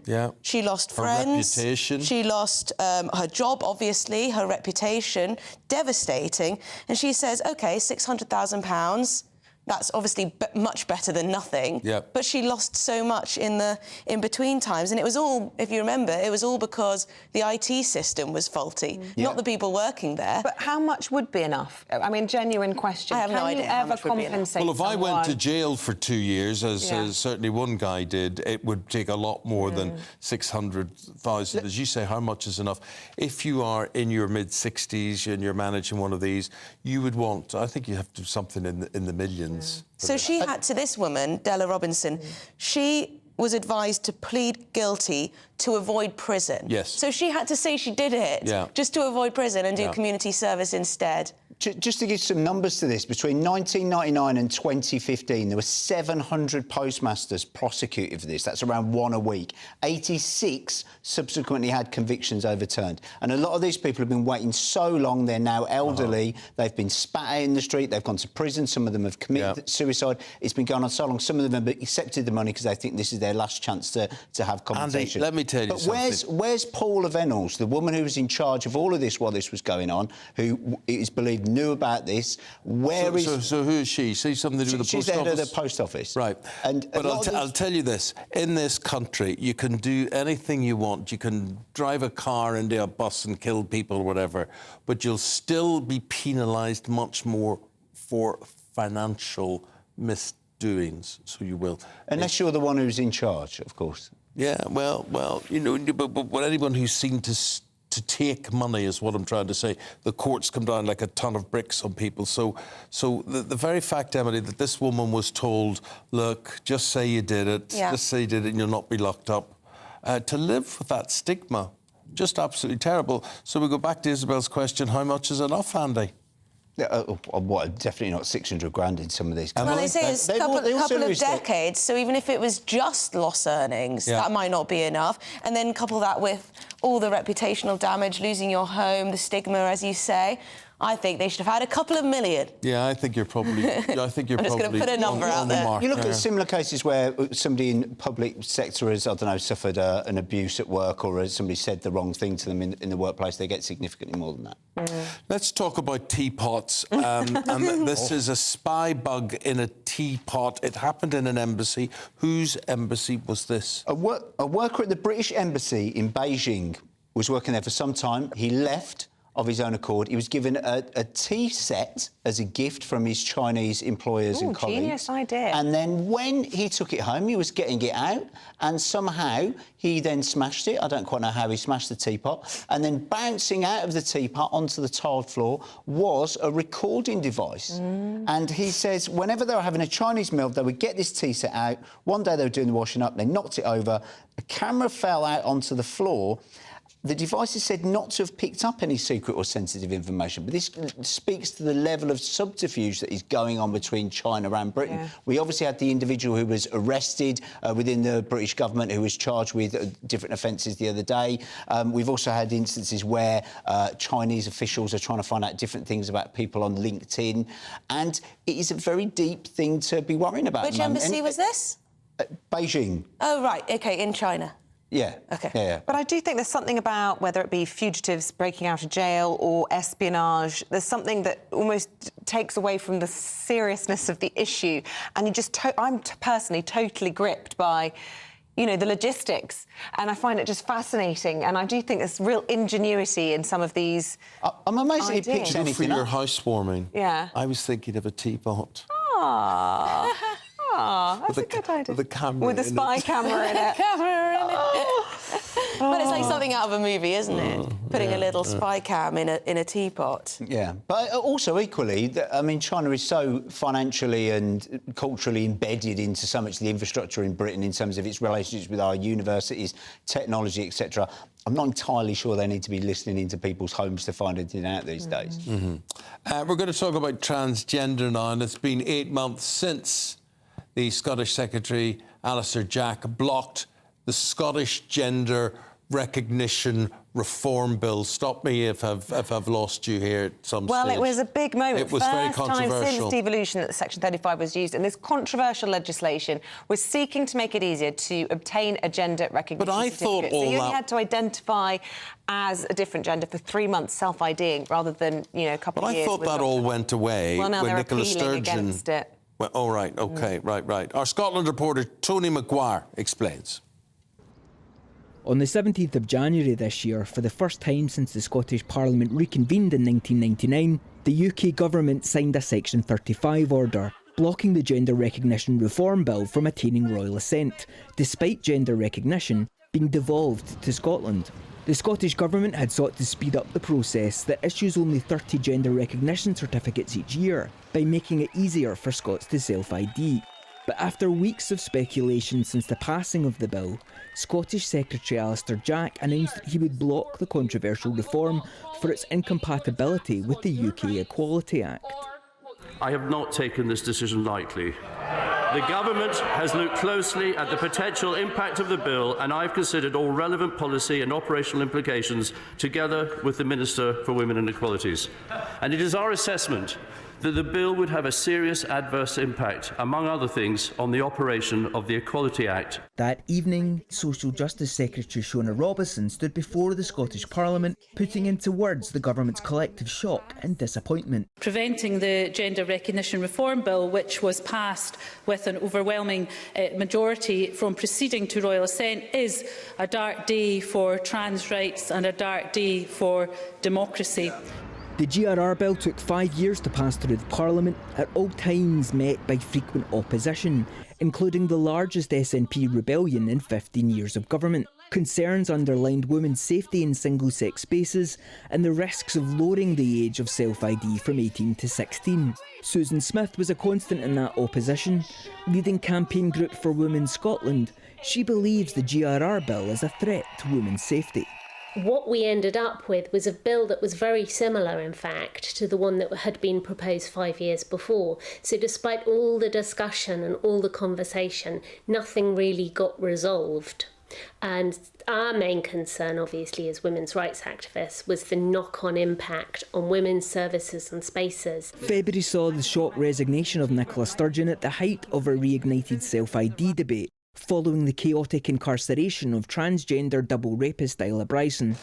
Hamza Yousaf emerged victorious from the SNP leadership race to replace her. And just 2 weeks after being sworn in as Scotland's 6th First Minister, he submitted a legal challenge to fight the Section 35 order. 5 months on, each side remained steadfast and vocal. But the time has now come to listen, as the final word of the future of the Gender Recognition Reform Bill is decided by the Scottish courts. Tony Maguire, GB News. Are we any the wiser after all of that, Emily? Yes, it was very interesting indeed. Westminster have tried to block what changes which would make it so that you could essentially say you're a woman and you'd be a woman within 3 months. Westminster decided that's not a good idea. Or is it the Westminster Authority or overruling the Scottish Government? That's the issue for Scotland in terms of devolution. Does that undermine devolution? But I'm more interested in what Scotland was trying to do by making it too easy. Yeah, it's interesting because actually Rishi Sunak and Keir Starmer both agreed this was a step too far, didn't they? Because this was inhibiting the Equalities Act and had impact on other legislation and women's rights, particularly around prisons. I don't really know how they're going to argue it. I think they, in Scotland, I think they're going to struggle. I think they've lost this one, and Hamza Yousaf isn't the strongest leader. He's not got much support any longer, and the independence campaign isn't doing well either. So he's losing on all fronts. Right, let's talk HS2. This is in the eye, Andy. And so it goes on and on. Conservative MPs have called on the government to scrap HS2 amid reports the second phase running to Manchester could be shelved anyway. I think this is such a shame. I mean, I drive around England and I see so much construction work going on, and I'm thinking, my goodness me, this is going to be the most amazing engineering feat that they're going to carry out here. Wouldn't it all just be a terrible, terrible waste of everybody's time, money and planning if we scrapped it now? It feels like they're losing heart now, but again, it feels like increasingly an impossible dream. £45 billion has been spent on this project so far. That's the figure from last year, so I assume that's increased again since then. Currently, it's going to only go as far as Birmingham, where it's going to increase times from 1 hour and 20 minutes to 52 minutes. Not only have you lost all of that money and all of that effort, but you've lost all this ancient woodland. People have been uprooted from their homes. There's been pollution into rivers and waterways, endless habitats lost. And speaking for Birmingham, Birmingham and perhaps further north, people aren't saying they desperately want this HS2. They would rather have had, certainly from a Birmingham perspective, if I may speak for that city myself on my own, people are saying they'd rather have had the money spent on suburban railway going in and out of Birmingham, better buses, etc., to feed the satellite towns. They don't want to go to London half an hour quicker because, equally, people don't live in Birmingham city centre. So if you're going to London half an hour quicker and then you've got to wait an hour and a half for a train home on the other end from Birmingham to your house, it's no good to you anyway. And the same, I think, for a lot of northern towns and cities and the countryside, rural bus routes, trains, etc. People want transport locally. I find this issue so difficult because I really think if we want growth, which we talk about all the time, we have to have infrastructure. Yeah. We're a modern economy, we're the sixth biggest economy. We need to be able to have decent railway lines. And yet, contractors who quoted for the work 3 years ago, you now look at inflation, would probably say it's 3 times, 4 times what it was going to cost 3 years ago.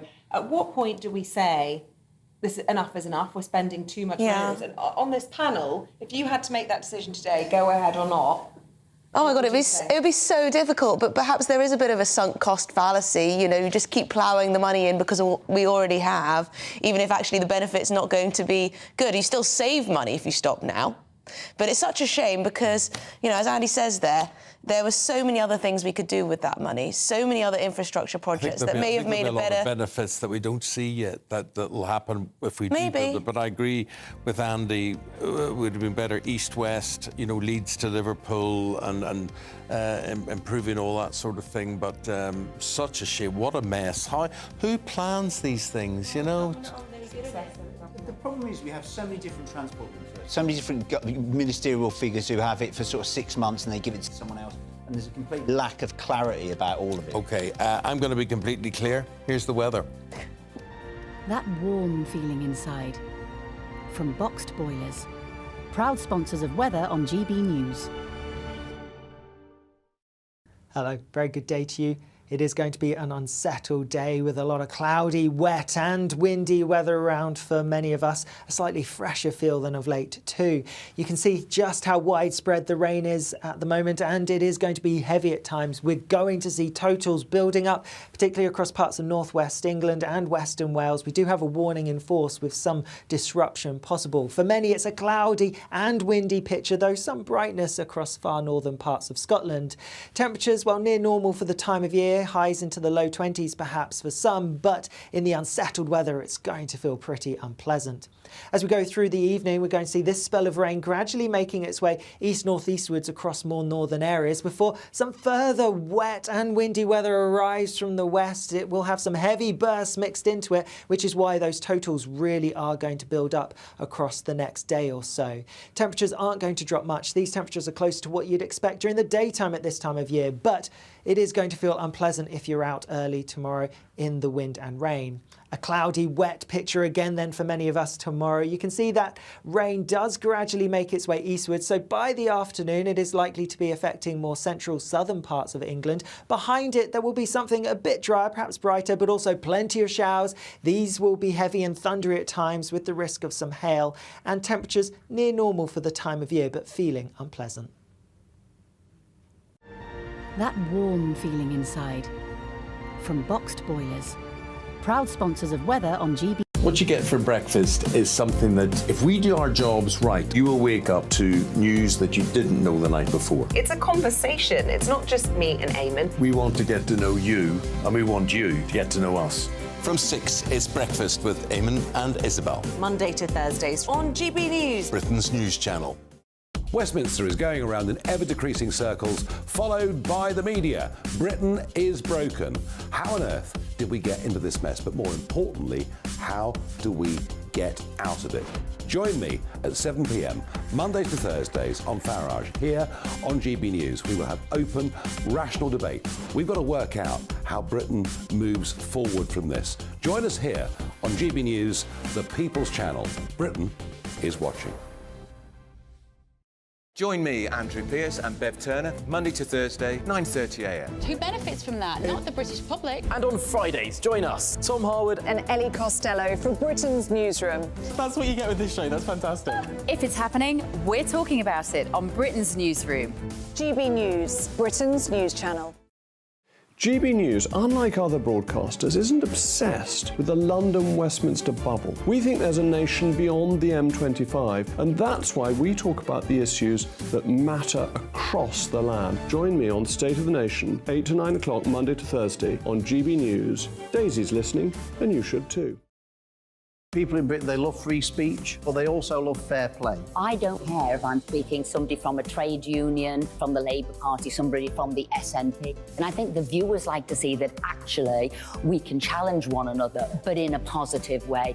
We think we ask the questions that people want to ask, and often we ask the questions that we wanted to ask in Parliament but never got the chance to ask. So join us every Saturday, 10 a.m. till noon on GB News, Britain's news channel. Nightmare commute. Kick it up a gear with me, Patrick Christie's, at drive time, 3 till 6 p.m, Monday to Friday on GB News Radio. You can listen online and on DAB+, on the smart speaker app, and on the GB News app. And if you've got an Alexa, all you have to say is, Alexa, play GB News. We're also on TuneIn and the Radio Player apps. From the school run to rush hour, get revved up with me, Patrick Christie's, on GB News and GB News Radio.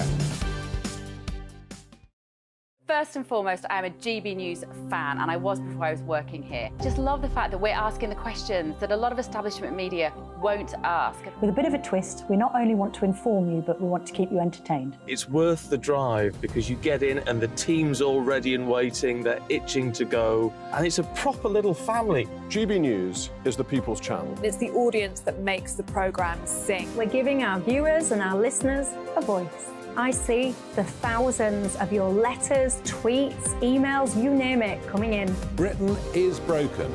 How on earth did we get into this mess? But more importantly, how do we get out of it? The establishment had their chance. Now we're here to represent you. It's time for something different. It's time for GB News. I'm very patriotic. I believe in Britain.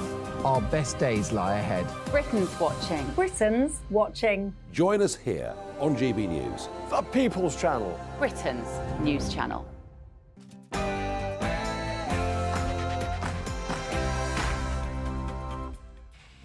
Hello there, good morning. 8 o'clock on the dot, whatever you're doing. You're now tuned into GB News here on Breakfast TV with Eamonn and Isabel. Thank you for your company. Here's what we're leading on this morning. YouTube has, in the last few moments, suspended Russell Brand's YouTube channel, putting his career and income in jeopardy. The move follows sexual assault allegations against the actor and comedian, which he's denying. Our national reporter, Theo Jacumba, is at Scotland Yard for us. We'll have the latest from Scotland Yard, where the Metropolitan Police is investigating a report of a sexual assault which took place in 2003, and the latest on Russell Brand's YouTube channel, which has lost its ability to make money. Labour's Keir Starmer is about to meet the French president in Paris. The government says his Brexit plans would take the UK back to the past. Our political editor, Chris Hope, is there for us. Christopher, good morning. First time here in Paris. Sir Keir Starmer, Labour leader, meets with Emmanuel Macron, the French president. He arrived last night with David Lammy, the Shadow Foreign Secretary, and Rachel Reeves, the Shadow Chancellor. But how is that meeting really going down in Downing Street? Our deputy political editor will bring us the latest from Westminster. Harwood in London as pressure mounts on the Prime Minister to stick to his pledges on Britain's borders. The hidden impact of the rising cost of living. We speak to musician Professor Green about his personal campaign to help those with poor mental health over the winter. And it's another blustery day ahead. We'll have the latest weather updates today with Alex Burkill. Hello, it's wet and windy this Tuesday, a real autumnal feel to the weather. I'll have more later. Paul Coyte. What are you laughing at? Just the very mention. No, it fills me with joy. It's not laughter. Thank you very much. You're laughing with me, not at me. I appreciate it. My friend, what are you serving up? Champions League, which is back. So Newcastle are playing away in Milan, Celtic and Manchester City, of course, the champions, defending tonight against Zvezda. Yes, indeed. Who are, what, Red Star Belgrade? Red Star Belgrade, although they wouldn't recognise their own name from what I just said, I think. Got you. Well, I used to have them in my Subbuteo team. Oh, did you really? Yeah. Did you? They were called Red Star in those days. Were they? And are they all still there? Are the arms broken and the... Oh, and I wonder where that is. OK. I wonder if that's up in our attic or whatever. I've still got some of mine. I'll bring them in tomorrow. I got the floodlights. Oh yeah. Stage, but they got in the way, really. The problem is, if you buy the supporters, you have to buy 30,000. It cost them a fortune to actually put them all around the outside. Fair point. Have you got Subudio? Do you know what Subudio is? Yeah, I do, yeah. Table football, done that many a time. Yeah. I know more about that than actual football, because I can actually get involved. But, you know, we like you to get involved in all of the topics we discuss. We cover everything, don't we? There's nothing we don't cover. I had a talent with that. Yeah? Lucky finger. That finger was very... Yeah, thumb wars as well. Sore. Sorry, I'm quite aggressive. Very spiky. I'm quite good at Subutio. Flicking. I was a pusher, not a flicker. Well, I was. Yeah. You pushed. I couldn't help myself. Yeah. Push. I know you got to flick back to push. I was good with the flick. Anyway, here's the stick.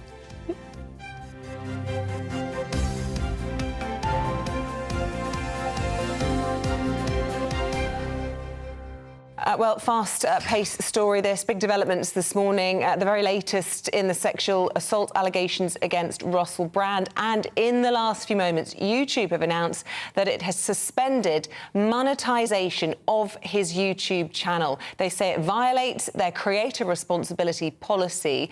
Meanwhile, the comedian... What does that mean?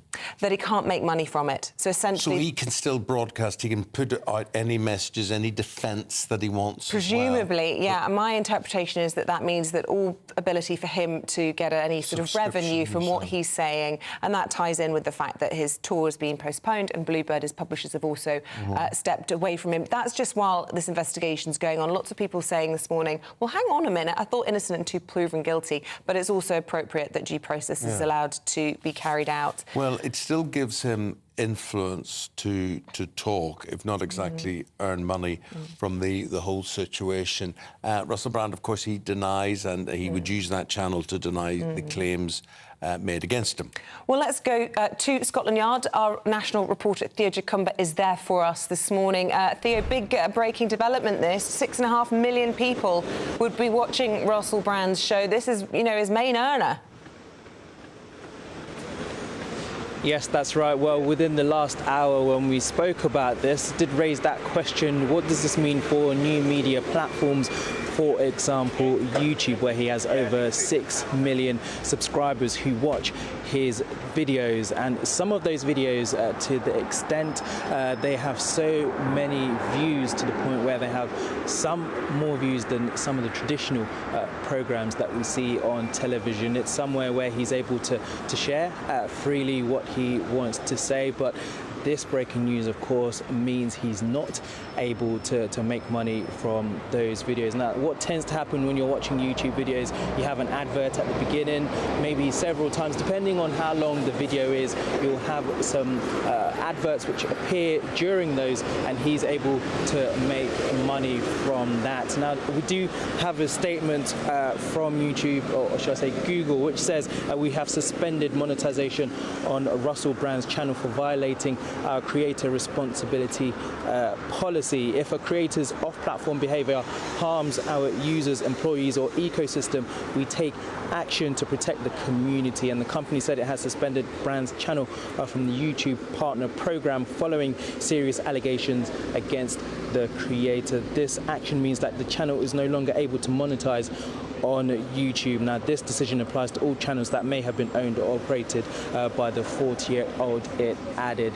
Now, it's worth mentioning that YouTube, of course, gives the opportunity for people across the world to watch some of his videos, particularly some of the younger audiences who prefer to go and watch him on there, perhaps haven't known him from his time in Hollywood as an actor and, of course, as a comedian, but it does give him that extra platform. But while we are here at the Metropolitan Police's offices at Scotland Yard, they did receive a report from someone who says they were sexually assaulted. This allegation dates back to 2003, which allegedly took place in Soho here in central London. This is separate to those we have heard in the last few days, which took place between 2006 and 2013 and which were broadcast on the Dispatches programme over the weekend on Channel 4, and of course further details in the Times and Sunday Times. But we do understand that the Metropolitan Police is looking into this, and it's likely they will want to speak speak to Russell Brand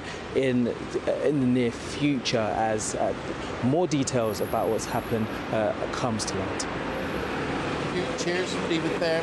So, YouTube are definitely saying out of any notoriety that he could be getting, if that increased his popularity in any way, they're not going to be party to funding anything that comes from that. So you would pay YouTube to see his channel, to subscribe to his channel, and what they're saying is through any of this notoriety at the moment that he's not going to be able to financially benefit. To gain from actually what is a very, very serious story. And look, they have this thing called their creator responsibility policy, which basically says if anyone on their platform, so in this case Russell Brand, harms their users, employees, or they describe ecosystems, we then take action to protect our community. And they say that following these serious allegations, the channel is no longer able to monetize on YouTube. We should absolutely reiterate that Russell Brand denies the allegations, and also the Metropolitan Police have now opened an investigation after a woman stepped forward following on from that 4-year investigation that came to light this weekend in the media. So that's a developing story for us this morning that you're waking up to, and we will keep you posted as we progress with more news and comment on that. In politics, Sir Keir Starmer is in Paris. He's meeting with the French President, Emmanuel Macron. The Labour leader is introducing himself as a Prime Minister and waiting in this meeting to discuss policies on Brexit and other areas. Well, the government says the Labour leader is looking to take Britain back to square one on Brexit, and that a meeting between an opposition leader and a world leader is not unusual. Why did you say that like the song? It's not unusual to be loved by anyone. You almost went into a tune there with that. Just Tom Jones is in my veins. Can't help it. I'm sure he is. Let's go to our political editor, Christopher Hope, with all of that in Paris. And he will tell us more about that meeting. Chris, good morning. Starmer, the Labour leader, David Lammy, the Shadow Foreign Secretary, and Rachel Reeves, the Shadow Chancellor, arrived here in Paris last night for a meeting today with Emmanuel Macron, the French President. It's a major moment here for the Labour leader, trying to show the rest of the UK that his party and he personally are ready for power. Now, Mr Starmer arrived last night with a tweet. He said Labour will improve our relationship with Europe and make Brexit work for Britain. But this morning, aides to the Labour leader are downplaying any chance of big news out from this meeting. They're making very clear it's an introductory meeting, that no specific ideas will be discussed and no announcement will be made, not least because Sir Keir Starmer is Labour leader and Labour is in opposition. But it's all about how it looks. And first thing this morning, he's meeting with Vivendi, other bosses, French bosses, with operations in the UK, to try and stress to them that Labour is the party of business. Thank you very much indeed. Let's go to our Deputy Political Editor, Tom Harwood, in Westminster. Tom, good morning. Tom, listen, a big awkward situation for the Health Secretary. We spoke to him this morning as consultants and senior doctors go off on strike for the first time at the same time, just as the government launches this consultation into minimum service levels. Yes, this is the nightmare scenario, really, that the NHS has been expecting. Of course, consultants striking today for 2 days, but tomorrow on Wednesday, joined by junior doctors, delivering a real crisis for the NHS, where both those senior doctors and junior doctors are off at the same time. Now, of course, that doesn't mean that every single doctor will choose to strike. Many doctors are not members of unions that have voted for strike, and many doctors will probably view their Hippocratic oath as something that they should abide by and think that striking is a bad thing. But there will be a real crunch point, particularly on Wednesday, when those doctors are off. And clearly we've seen the cost to the NHS that has created over the last 12 months when these two groups have been off individually, but together that will be difficult. And it's interesting looking at what trade unionists are saying about the minimum service level consultation in general, which of course is being kicked off today, providing what's known as sort of Christmas Day cover for strike days. That's what the government wants to deliver in law. Well, it's interesting, just last week at the Trade Union Congress, I should say, the TUC was saying that they would potentially not abide by minimum service level legislation, that they would break the law to not turn up to work. So clearly there is a big battle brewing there, but the government is saying that it believes it has a responsibility to people's health, to people's welfare, to people's lives, quite frankly, in making sure there's that minimum level of cover even during strike days. Whereas the trade unionists would say it's their right to not turn up for work if they've voted for a strike. So really some intractable issues brewing there. Tom, thank you very much indeed. Thank you. So the other stories coming into the newsroom this morning, let's just recap on those for you. And the post office paymasters who were wrongfully convicted in the Horizon scandal are to be offered £600,000 each in compensation. More than 700 branch managers were imprisoned for theft and false accounting when a faulty software made it look like money was missing from their sites. A public inquiry was set up in 2020. 86 people have had their convictions overturned so far. Prince William and the UN Secretary-General have held what's been described as warm and constructive talks about efforts to tackle climate change. The Prince of Wales met Antonio Guterres on the first day of his visit to New York to promote his Earthshot prize. Kensington Palace says in their meeting both men expressed their hope that the next climate summit, COP28, will deliver a significant outcome on reducing emissions. And here's a sighting you mightn't expect at a Disney park. Well, you sort of would. A big bear, a black bear, was seen scaling one of the trees in Florida's Walt Disney's World's Magic Kingdom. You may have visited it. So then the result was they had to close down a lot of the park, 10 rides in the area. Oh my. And then they darted the bear, and staff from the Florida Fish and Wildlife Conservation Commission carried the bear out the back door so that the tourists and the visitors to the park wouldn't be too alarmed. / eaten. Yeah, but they basically thought this was part of the attraction, the entertainment. Wouldn't it? You go along to Disney World, you see a great big brown bear up a tree and you think, oh, Mummy, Daddy, look. And then you realise it's got gnashers and it's licking its lips. It could have all ended very, very differently. Luckily, it was just looking for food. So it was just looking for food. And the thing is, it's that time of the year when they're heading towards hibernation time, I suppose, as well. So there you go. There you go with that. Speaking of stocking up on what you can eat, you know, obviously it's hibernation time. We talked a little bit earlier in the programme about farming and the pressure particularly that farmers who produce vegetables and fruit are under. And a lot of you have got in touch this morning. What have they been saying, Eamonn? That's a very good question. What have they been saying? Christine, trying to find English-grown fruit is nigh on impossible. Tomatoes are from the Netherlands. Very rarely can you find an English-grown tomato. Well, I was looking at Tonya Buxton's Instagram. She's got a very delectable selection of tomatoes. Yes. She has. Yes, yeah. She went away on her holidays and basically came back to her showcased her tomatoes. Yeah, her back garden was just like overgrown with tomatoes. Oh, wow. They'd all gone wild. So what she did was she went out and picked them, and then well, what do you do when you put she covers them in olive oil? She covers everything in olive oil. No, but she put them, what do you do then? Bake them. No, she would have baked them. No. And they became all juicy, all the juice poured out of them, whatever. And then she puts garlic on them, whatever it is. But what she was showing is how easy this was to grow in her garden in London. Yeah, well, I must say, I've now got a vegetable patch and I've got a couple of apple trees and I'm inundated. And I was actually thinking, you know, you said earlier you were thinking about getting me a teapot.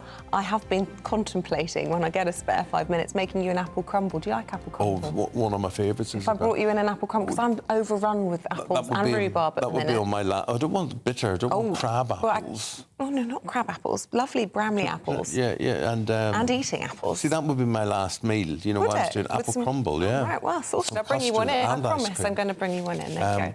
But listen, we're going to talk now about a very disturbing situation, and it's probably not a surprise to most people that during this whole cost of living crisis, the thing that worries so many of us, and I don't care who you are or how much you're earning, your income will have been squeezed, your outgoings will be up and up, and the whole rise in inflation and all that sort of thing affecting so many people. Professor Green, the musician and mental health advocate, is really, really worried about this, and we're going to speak to him now. We're delighted to speak to him now. Prof, good morning to you. You both. Why, my friend, how did this come to your attention? Who is it affecting? And what are your concerns about people and worrying about not having money? I think the current state of things is horrendous for so many people. In many instances at the moment, it's people who have never encountered poverty before. I grew up in a low-income household. You know, we didn't really...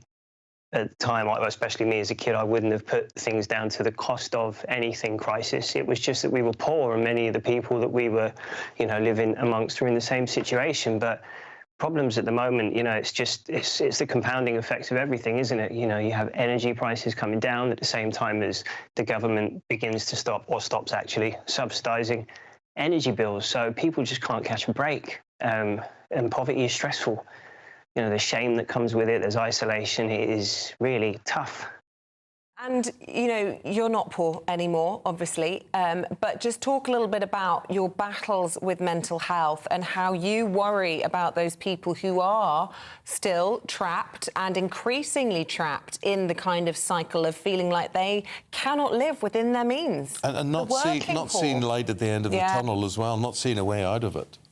Yeah, that's a difficulty, and that's why primarily I'm here to, to highlight the support available to the public by way of the British Gas Post Office pop-ups and the British Gas Energy Trust, because there's a lot of support out there that people sometimes are not even able to take their head out of the sand long enough to seek out or are aware that's available.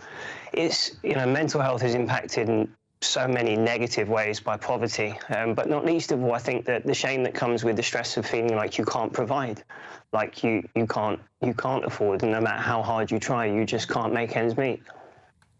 Well, I know you mentioned the British Gas Energy Trust there as well, and they have pop-ups which they set up throughout the country.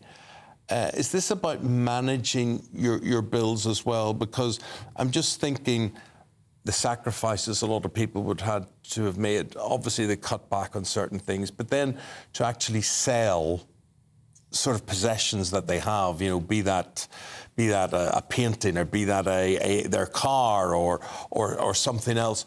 Who's there to help people, Prof? Well, you have money and energy advisors from local British Gas Energy Trust charities. The great thing about this, right, is, a trust is a problem as well. People don't always want to, with the shame that comes with poverty, people don't always want to talk to people about their problems. But by way of supporting charities that already exist in these communities, that understand the specific needs of these communities, they're able to help people in the way that they most need the help. And, you talked about cutting back, but it's like, how far can you cut back? And when choices become, do we shower or do we eat? Do we turn the gas or the electricity on? Like, what do we do? These are becoming real problems. It's like there's only so far you can cut back before quality of life doesn't even exist. And this is support that's actually working. In the last 12 months, there's been 15 million in grants, another 15 million in improvement of income by way of things such as looking at benefit eligibility, another 6 million in debt write-off. There is support out there that people can get. Yeah, and we applaud you for, doing what you can and using your platform to do that. And I know that you are often outspoken about lots of things. You've come on this programme as well in the past and talked about politics as well. I just want to ask you, as a high-profile performer, as a star, your reaction to this breaking news this morning. We've heard in the last few minutes that YouTube has decided that Russell Brand, with his hugely successful YouTube channel, 6.5 million people tuning into it, shouldn't be able to monetize that any further whilst investigations are ongoing. And there's been lots of discussion about, whether or not people in the media knew about what was going on. Do you have any views on that? It's not something I'm across, sorry. Yeah, I've got nothing on that. I'm sorry, it's not something I'm across. Yeah. Okay. Well, you've your hands full on other fronts as well, Professor. I do, not least of all with a 2.5-year-old. Well, good job getting on air to us at 8:20 with I was going to say, it definitely makes these early mornings a bit more difficult. Though he is a good sleeper, I am lucky. Yeah, very lucky. Keep on highlighting the hidden impact of the cost of living crisis, and we'll get people to share our stories with us today. Professor Green, we'll leave it there. Thank you. Thanks so much. See you. Thank you Take so care. much. Thank you. Thank you. He's always so articulate So and eloquent, caring, yeah. and you know, he's experienced it, and he's been there, done it, got the T-shirt. Well, like he said, you know, he was raised by his nan. Yeah. After all of the tragedy surrounding his father, and you know, he's using his celebrity and his success to try and help people, which is to be applauded. Look, we just want to say to you, it's easy to talk about these things, but what's the real impact with you? How bad is it? And have you had to sell things? And sometimes you're lucky if you can sell things, and it can, you know, will alleviate the problems that you're experiencing. But if you're paying rent and it's gone up, if you're paying a mortgage and it's gone up, you know, electricity bills. What then goes back? What then can you not pay for? What then can you not do? GB Views at gbnews.com. Still to come, we're going to have Paul Coit again in the studio. He'll be going through the biggest sports stories of the day after your weather. That warm feeling inside. From Boxed Boilers. Proud sponsors of weather on GB News. Hello, very good day to you. It is going to be an unsettled day with a lot of cloudy, wet and windy weather around for many of us. A slightly fresher feel than of late too. You can see just how widespread the rain is at the moment, and it is going to be heavy at times. We're going to see totals building up, particularly across parts of northwest England and western Wales. We do have a warning in force with some disruption possible. For many, it's a cloudy and windy picture, though some brightness across far northern parts of Scotland. Temperatures, well, near normal for the time of year. Highs into the low 20s perhaps for some, but in the unsettled weather it's going to feel pretty unpleasant. As we go through the evening, we're going to see this spell of rain gradually making its way east-northeastwards across more northern areas before some further wet and windy weather arrives from the west. It will have some heavy bursts mixed into it, which is why those totals really are going to build up across the next day or so. Temperatures aren't going to drop much. These temperatures are close to what you'd expect during the daytime at this time of year, but it is going to feel unpleasant if you're out early tomorrow in the wind and rain.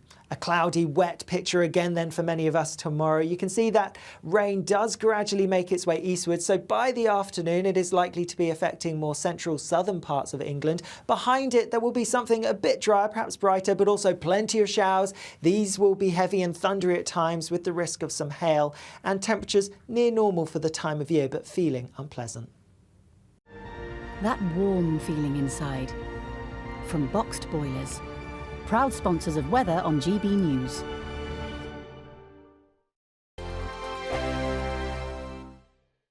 Monday to Thursday, 9 p.m. till 11 p.m. Join me, Dan Wootton, for 2 hours packed full of unfiltered opinions, unique takes, and fiery debates. I guarantee you blockbuster guests and exclusive reporting with no spin, no bias, no censorship. I think there is a culture of collusion, quite frankly. And no reason to go to bed. That's Dan Wootton tonight on TV, radio, and online. Monday to Thursday from 9 p.m. till 11 p.m. only on GB News, Britain's news channel. The Live Desk with me, Mark Longhurst. And me, Pip Thompson. It's here Monday to Friday on GB News. From midday, we'll bring you the news as it breaks, whenever it's happening and wherever it's happening, from across the UK and around the world. Refreshing, feisty, but with a bit of fun too. If it matters to you, we'll have it covered on TV, radio and online. Join the Live Desk on GB News, the People's Channel, Britain's news channel. Join us every night on GB News at 11 p.m. for Headliners, which is 3 top comedians going through the next day's news stories, which is exactly what you need, because when the establishment has gone crazy, you need some craziness to make sense of it. Headliners. You don't have to bother reading the newspaper. We've got it covered for you. Every night at 11 p.m. and repeated every morning at 5 a.m. We won't send you to sleep like some of the other paper review shows out there. So join us 11 p.m. every night on GB News, the People's Channel, Britain's news channel. So Jubes & Co, we tackle the issues of the day with real robust debate, both sides of the fence, battling it out with me in the middle with my forthright opinions and views. And often really interesting things happen because you start with a position and then by the end of the debate you find actually, well, I might not have thought about that one. What we need in this country is 2 new political parties. You should maybe think about doing a 2024 calendar. I'm Michelle Dewberry and I'm keeping you company right through until 7 o'clock this evening. GB News, the People's Channel, Britain's watching. In a world of dull and predictable radio and TV shows. Oh, hi. On Mark Dolan tonight, we've got big guests. We drill into the big stories of the day. The show adds up to a brilliant listening and viewing experience. Mark Dolan Tonight is the most entertaining current affairs show ever, and that's a fact. That's Mark Dolan Tonight, Friday, Saturday and Sunday from 9. Only on GB News, Britain's news channel. Like all families, we have arguments every now and then, but actually we agree on what the mission of GB News is, and that's the most fundamentally important thing. GB News provides the kind of platform that lets all voices be heard. We don't hold back. We're free to say what we really think. Just because some people who live in a tiny little Westminster bubble think that their particular story is important, that's not the most important story for me. And often they will be difficult stories, stories that you won't find on the establishment media. Because what people think in the north of England may be very different to what they're thinking in their home counties. We're going to carry on telling the world what life is really like for households up and down the UK. We love to be in your car, in your kitchen as you're having your breakfast, whatever you're doing, you are part of the show. If it matters to you, it matters to us. Britain's watching. Britain's watching. Britain's watching. We're proud to be GB News, the People's Channel, Britain's news channel.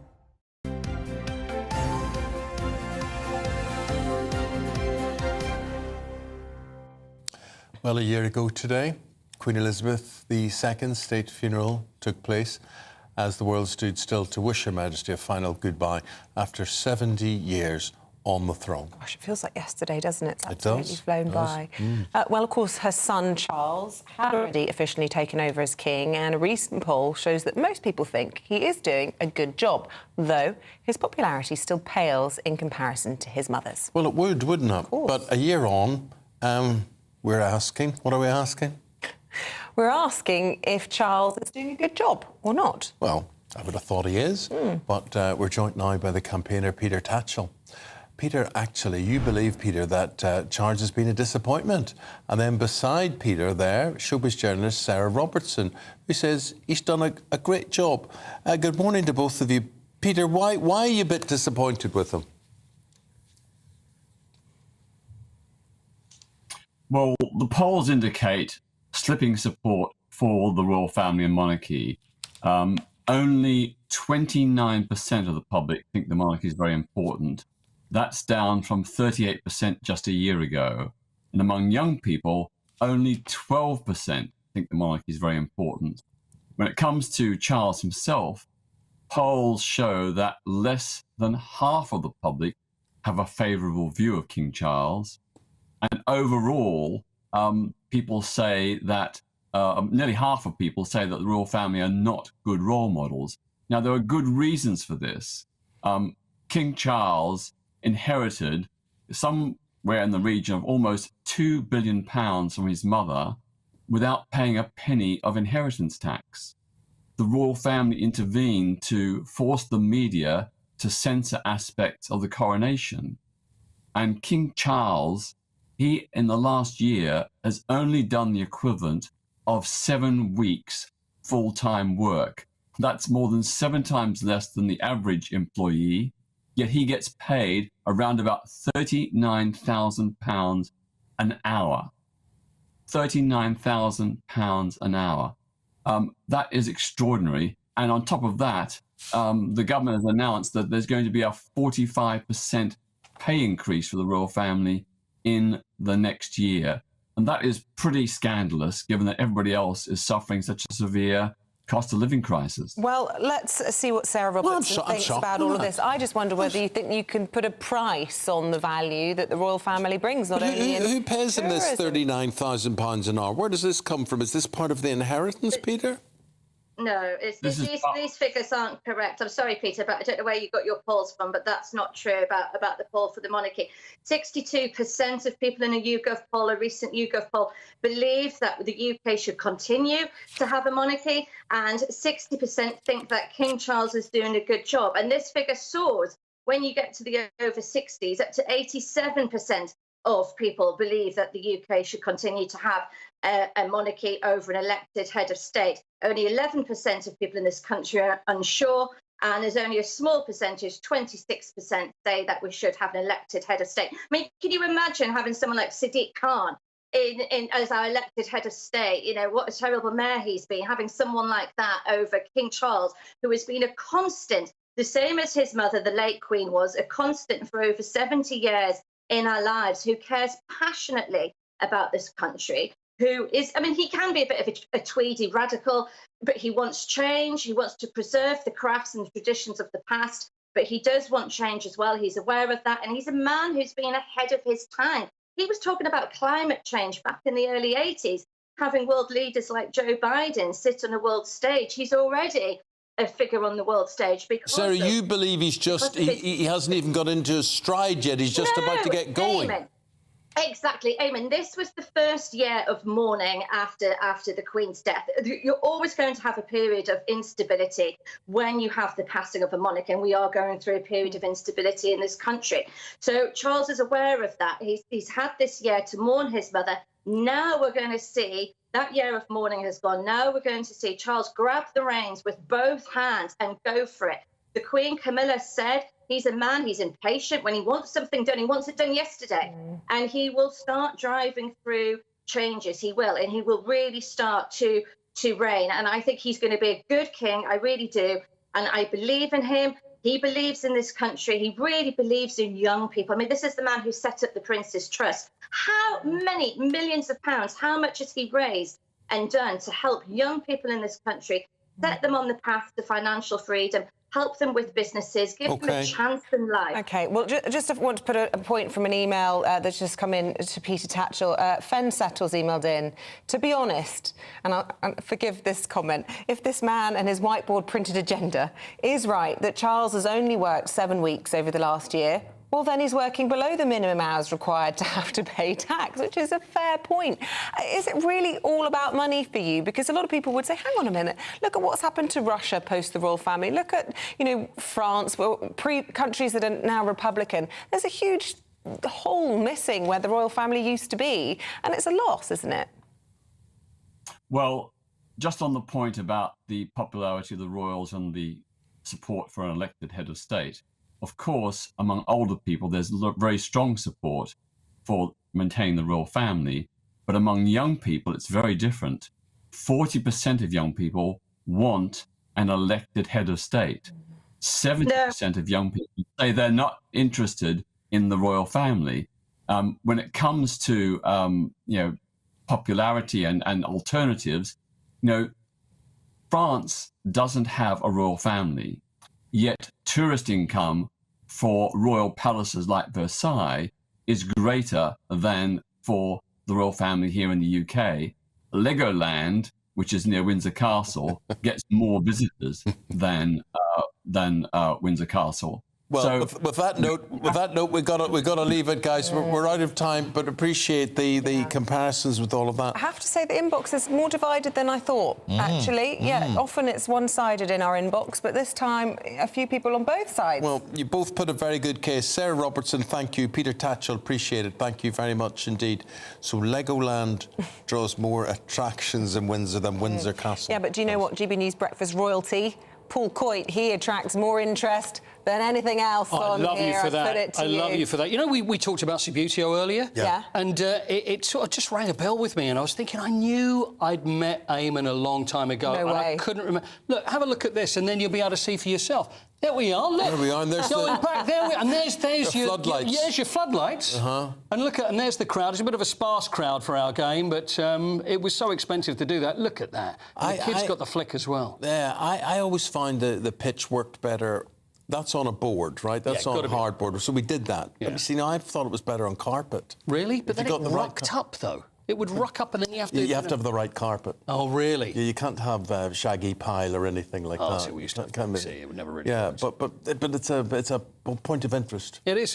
Do you play it on the floor or do you play it on a board? I even bought one for my son, and even though it was like years, because I made him play, put the thing on the board, just not the interest there anymore. No. So I'll bring him in tomorrow. We'll have a Okay, mate. Nottingham Forest against Burnley. I've had a lot of Burnley fans saying, why have you not mentioned Burnley? Why have you not mentioned Burnley? I'm so sorry. But Nottingham Forest, Burnley looked like they were going to win. Lovely equaliser from Callum Hudson. The Premier League. In the Premier League. Burnley thought they won it, but disallowed. But they've got their first point on the board. Burnley. Champions League, of course, is tonight. I say, of course. It's good to have it back. Newcastle, back after a long time. So we're talking about 20 years. So they're away at the San Siro playing AC Milan. Celtic going to be playing Feyenoord in the Netherlands. Man City at home to Crvena Zvezda. Red Star Belgrade. Could I ask you about the bust up in the Man United dressing room after the Brighton game on Saturday? Who was involved? Well, as far as we know, Lisandro Martinez and Victor Lindelof, so they play together at the back. So obviously, you should have picked him up, so arguments going on there. Bruno Fernandes and Scott McTominay, apparently it kicked off between them. See, the thing is, these things do get out, and it's wondering where it comes from. But Fernandes would sort of fight in an empty room, wouldn't he? He would. So if there was someone there, he'd probably have a pop. Even if they were winning, he'd probably like to have an argument. But there's all these things like with Jadon Sancho, who's out of the scene at the moment, and he's having arguments with Eric Ten Hag. It doesn't sound like a happy camp at the moment. And you know what? It's one thing everybody getting together and saying, we can, backs against the wall. But if people aren't getting on, happy players are going to be winning players, and back the other way around as well. Wow, it's good job. It's true. You've got to have happy players. It's a good job. We're so happy. We get on like a house on fire. So happy. That's why you. It works. That's why you. Actually, I'm going to make you say this on air. You were at a do last week where people came up to you, weren't you? And they actually said, "You can tell the friendship between you guys is legit." Yeah, absolutely. I was there, and it happened a couple of times. There was a deal, and it was Ian Botham was there, and then someone came up and just said, "Look, we just want to say we love GB News Breakfast. We love it because not only for every other reason, but everybody it's genuine. It's a genuine love for each other. I can see that. Whereas there's other people, and you can see it's all fake and smiley, and it's not real." Yeah. But there'd be a lot of people tuning in for a bit of a dust up as well. Well, I don't know what you could possibly be talking about. We could have a fight, Paul. Get out of here. You think so? Yeah, get out of here. You couldn't do it. Your time's the thing up. is that I just do as I was told, and I'd be off with the tail between my legs. Thank you, my friend. Thank you very much indeed. See you tomorrow. Prince William, he's in New York, Earthshot and all that, but he's been wading into climate wars and discussing efforts to protect the environment. We'll tell you all about his first day next. What you get for breakfast is something that, if we do our jobs right, you will wake up to news that you didn't know the night before. It's a conversation. It's not just me and Eamonn. We want to get to know you, and we want you to get to know us. From 6, it's Breakfast with Eamonn and Isabel. Monday to Thursdays on GB News, Britain's news channel. Westminster is going around in ever-decreasing circles, followed by the media. Britain is broken. How on earth did we get into this mess? But more importantly, how do we get out of it? Join me at 7 p.m, Mondays to Thursdays on Farage, here on GB News. We will have open, rational debate. We've got to work out how Britain moves forward from this. Join us here on GB News, the People's Channel. Britain is watching. Join me, Andrew Pearce and Bev Turner, Monday to Thursday, 9:30 a.m. Who benefits from that? Not the British public. And on Fridays, join us, Tom Harwood and Ellie Costello from Britain's Newsroom. That's what you get with this show. That's fantastic. If it's happening, we're talking about it on Britain's Newsroom. GB News, Britain's news channel. GB News, unlike other broadcasters, isn't obsessed with the London-Westminster bubble. We think there's a nation beyond the M25, and that's why we talk about the issues that matter across the land. Join me on State of the Nation, 8 to 9 o'clock, Monday to Thursday on GB News. Daisy's listening, and you should too. People in Britain, they love free speech, but they also love fair play. I don't care if I'm speaking somebody from a trade union, from the Labour Party, somebody from the SNP. And I think the viewers like to see that actually we can challenge one another, but in a positive way. We think we ask the questions that people want to ask, and often we ask the questions that we wanted to ask in Parliament but never got the chance to ask. So join us every Saturday, 10 a.m. till noon on GB News, Britain's news channel. Nightmare commute.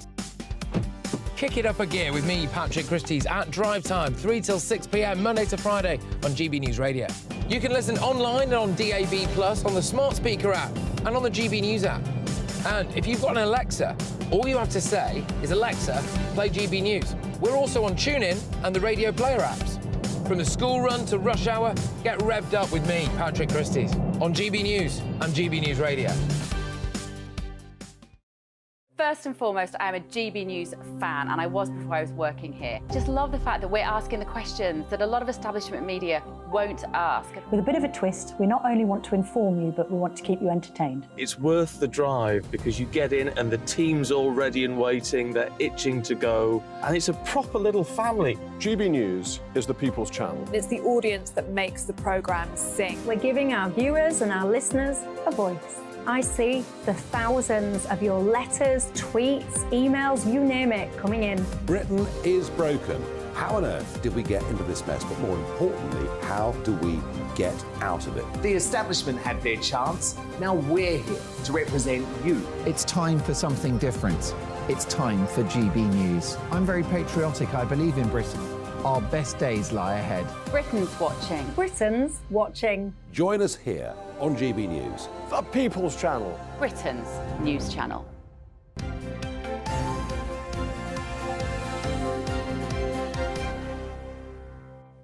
Right, we're going through the papers and the day's headlines and other stories this morning with Emily Carver and also Andy Jones.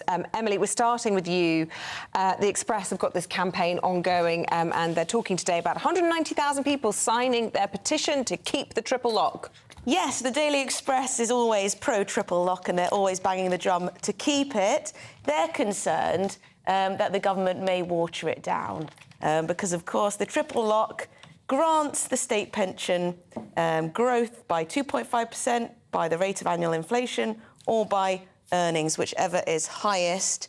And I think ministers are slightly worried about the ongoing cost of pensions, although they haven't said they're going to change it. But the Express suspects they might be wanting to water it down at some point. I would love to go into government and just on first day, with no money, minister to spend, we can't do this, can't do that. I just love to, right, scrap that, get rid of that foreign aid budget, you can forget that.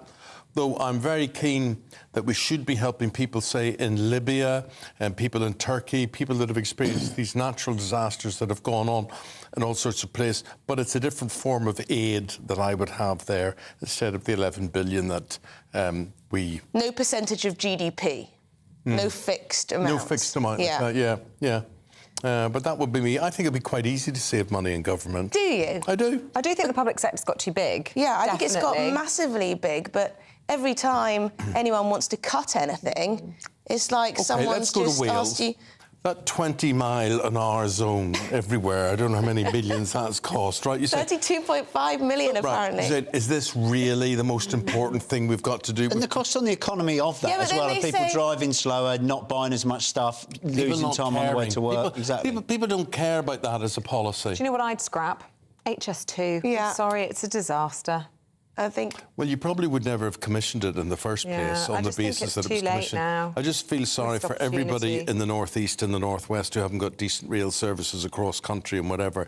However, I'm very pro-technology and I'm very pro being futuristic. And I sort of think since you've dipped your toe into it...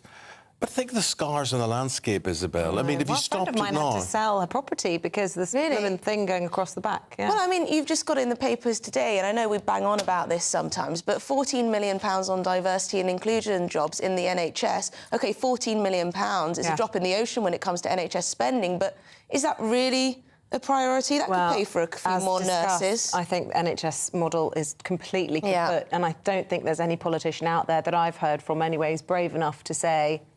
It shouldn't be in our hands. I don't think It's short-term planning is not the solution. All politicians are thinking about re-election. It needs to be taken out It's there. bold of you to say that. I really do because it believe is a that. political football now. Well, it's Really politics. massively. You're right. It's all fine cutting money, but then the politics involved in gets in the cutting way. money. No one speaks so the really, truth. so you can't really care what people think about certain things. You just do it. You just think, do it. We're doing it anyway. We don't care what you think.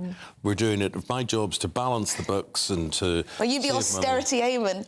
No, I wouldn't. I'm not pro-austerity. There's lots of places I would spend money, but at certain areas that you would look and you'd say, really? Yeah. Really? On this? What does the panel think about the triple lock? I mean, again, you know, people within the cabinet are now saying it's unsustainable. You've got twice as many children living in poverty than pensioners, and it's working households that are funding this. You know, would you keep the triple lock with 8.5% as the figure at the moment? What I would say is, and this Express poll demonstrates, 190,000 people have signed this petition in a matter of hours, barely a day, I think. That's why they won't get rid of it, because pensioners get out and vote, pensioners are proactive, and the young people that you're talking about, they're so disenfranchised, they don't feel like they've got any stake in the economy. Or they're literally disenfranchised because they're children. Well, all right. They're under 18. But young adults as well, and they just won't get out and vote, and it won't change. Younger people fundamentally don't think that they're going to have the state pension triple lock when they are of that age, and that's the worry. Yeah. Or maybe even a state pension at all. Yeah. I mean, But I would say to the people, and I do think the country's ageist, I think the world is ageist, I do think that when you go through your whole life and you've contributed and you've worked hard and you become old and you become frail and you become reliant on other people, you feel very, very insecure. Who is there to support me? Who is there to help me? What happens if I need an extra expense or whatever?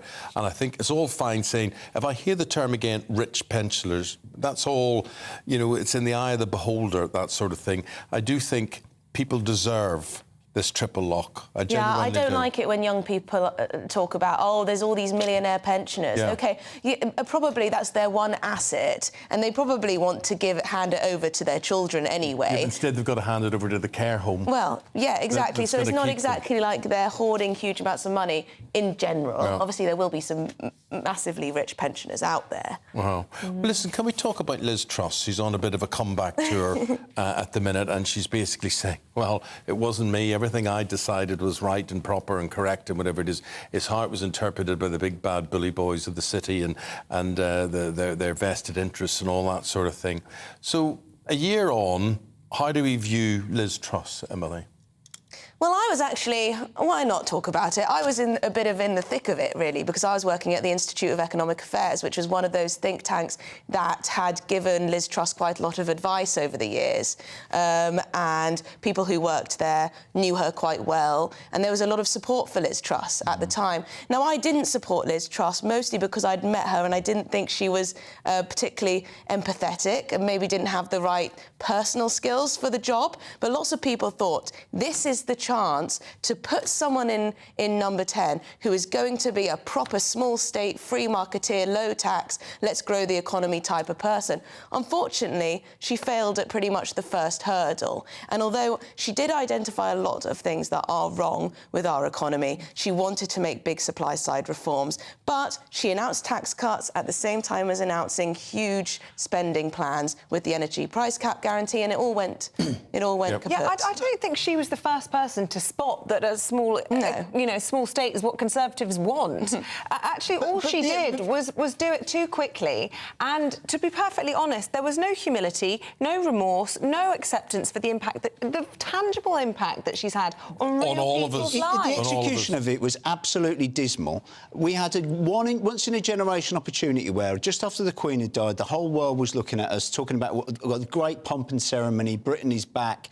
Within a week, she decimated that with an uncosted, unelected, unplanned mini-budget. They couldn't even call it a budget, because then they'd have to have run it past civil servants. That was diced up in a room between her, Kwasi Kwarteng, and however many other finance figures. And this absolute nonsense that a cabal somehow stopped her when she ploughed through like some sort of dictator, not even speaking to anyone else. She's decimated... There is some truth to the Treasury orthodoxy, though. Levels. There is some truth to the Treasury saying no. So I think Keir Starmer, for example, will have a lot of trouble in trying to implement anything radical, which is why he's saying we're going to follow the Tories' tax and spend. Natalie, our producer, can we run the Professor Green package about the poverty, the cost of living? Is that available? It isn't available. OK, don't worry about it. Instead, we're going to talk about Prince William in New York, about Earthshot. Have a look at this. The Prince of Waders, entering the Hudson River in New York City to learn about a unique project to restore oyster reefs with discarded shells. But why does it matter? Well, imagine a world with no trees, no more clean air, no more wildlife living among them, and weather and flooding gets worse. That's what experts say happened to New York Harbour. But instead of trees, its oysters have been wiped out and ended up in restaurant menus. Pete Malinowski, Executive Director of Billion Oyster Project, explains. It's an ecosystem, it's a landscape, so it's just like clear-cutting a forest. We used to have 220,000 acres of oyster reefs. Those reefs provided food and habitat for hundreds of species. They filtered the water, stabilized the bottom, and protect the shore from waves. So without the oysters, you lose that whole landscape. Billion Oyster Project's mission is to restore 1 billion oysters to New York Harbour to create a self-sustaining wild population, enough to filter the standing water in New York Harbour in just 3 days. Prince William met with volunteers and restaurateurs who helped collect £1.8 billion of discarded shells across the city at the project's enormous shell pile on Governor's Island, where the shells are dried out before going back into the harbour for live baby oysters to attach to. And those babies begin life in the hatchery centre, where the Prince met high school students who use fish waste to grow algae. The babies then feed off this. It's a way of keeping the next generation optimistic about the environment and interested in conservation. Anne Fraioli, who's the Education Director at Billion Oyster Project, explains. Having them here and being able to mix up their school day between their traditional academics and this kind of hands-on work makes for a really wonderful high school experience for them. And we're very lucky to have blocks of time with them in the afternoon where they can come into these kinds of labs and do their work. Today, Prince William is expected to speak at the second Earthshot Prize Innovation Summit alongside some high-profile guests, including Bill Gates and former Prime Minister of New Zealand's Jacinda Ardern. 15 finalists will be unveiled and will showcase their new solutions to repair planet Earth on a global stage. Cameron Walker, GB News in New York City. Now, oysters are filtration creatures. You wouldn't think of them in the Thames, because the Thames would be filthy and full of all sorts of things.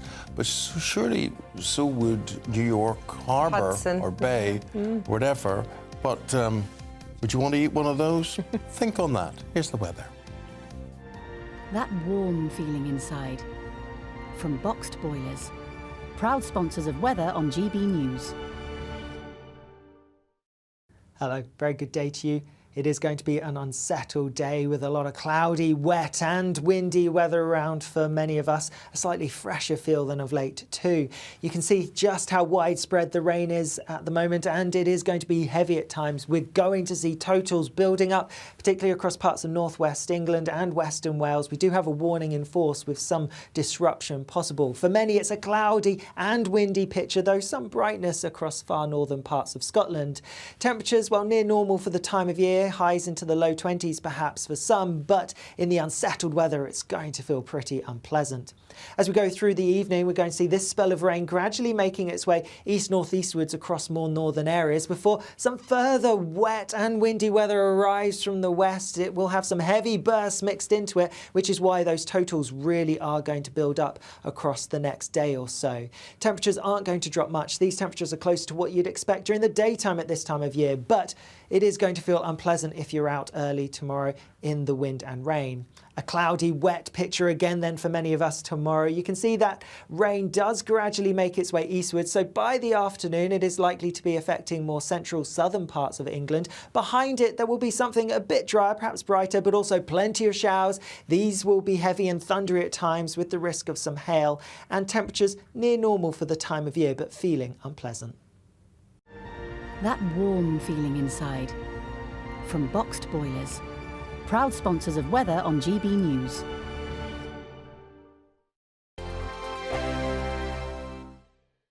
Monday to Thursday, 9 p.m. till 11 p.m. Join me, Dan Wootton, for 2 hours packed full of unfiltered opinions, unique takes, and fiery debates. I guarantee you blockbuster guests and exclusive reporting with no spin, no bias, no censorship. I think there is a culture of collusion, quite frankly. And no reason to go to bed. That's Dan Wootton tonight on TV, radio, and online. Monday to Thursday from 9 p.m. till 11 p.m.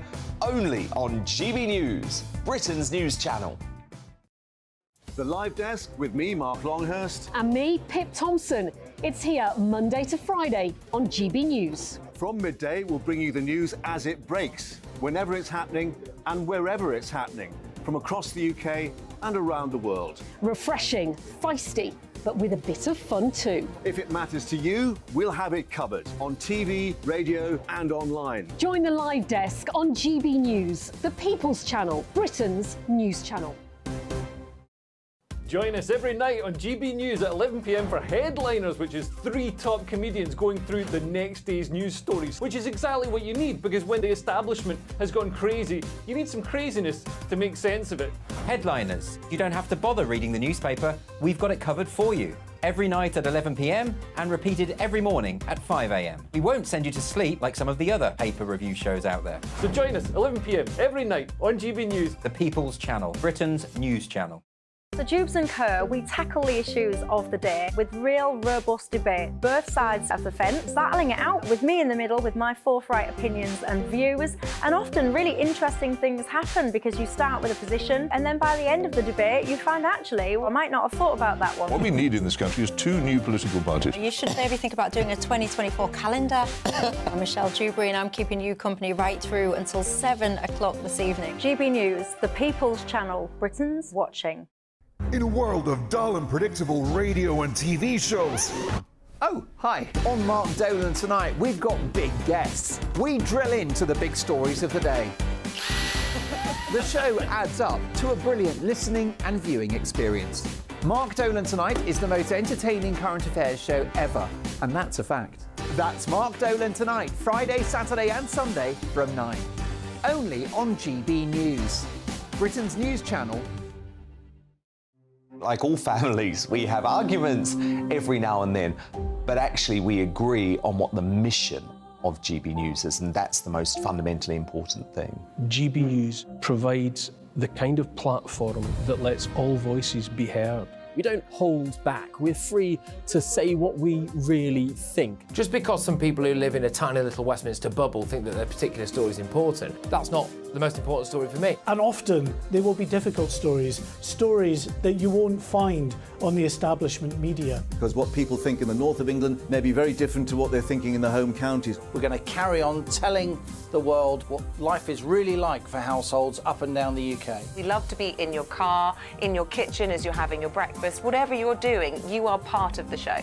If it matters to you, it matters to us. Britain's watching. Britain's watching. Britain's watching. We're proud to be GB News, The People's Channel, Britain's news channel.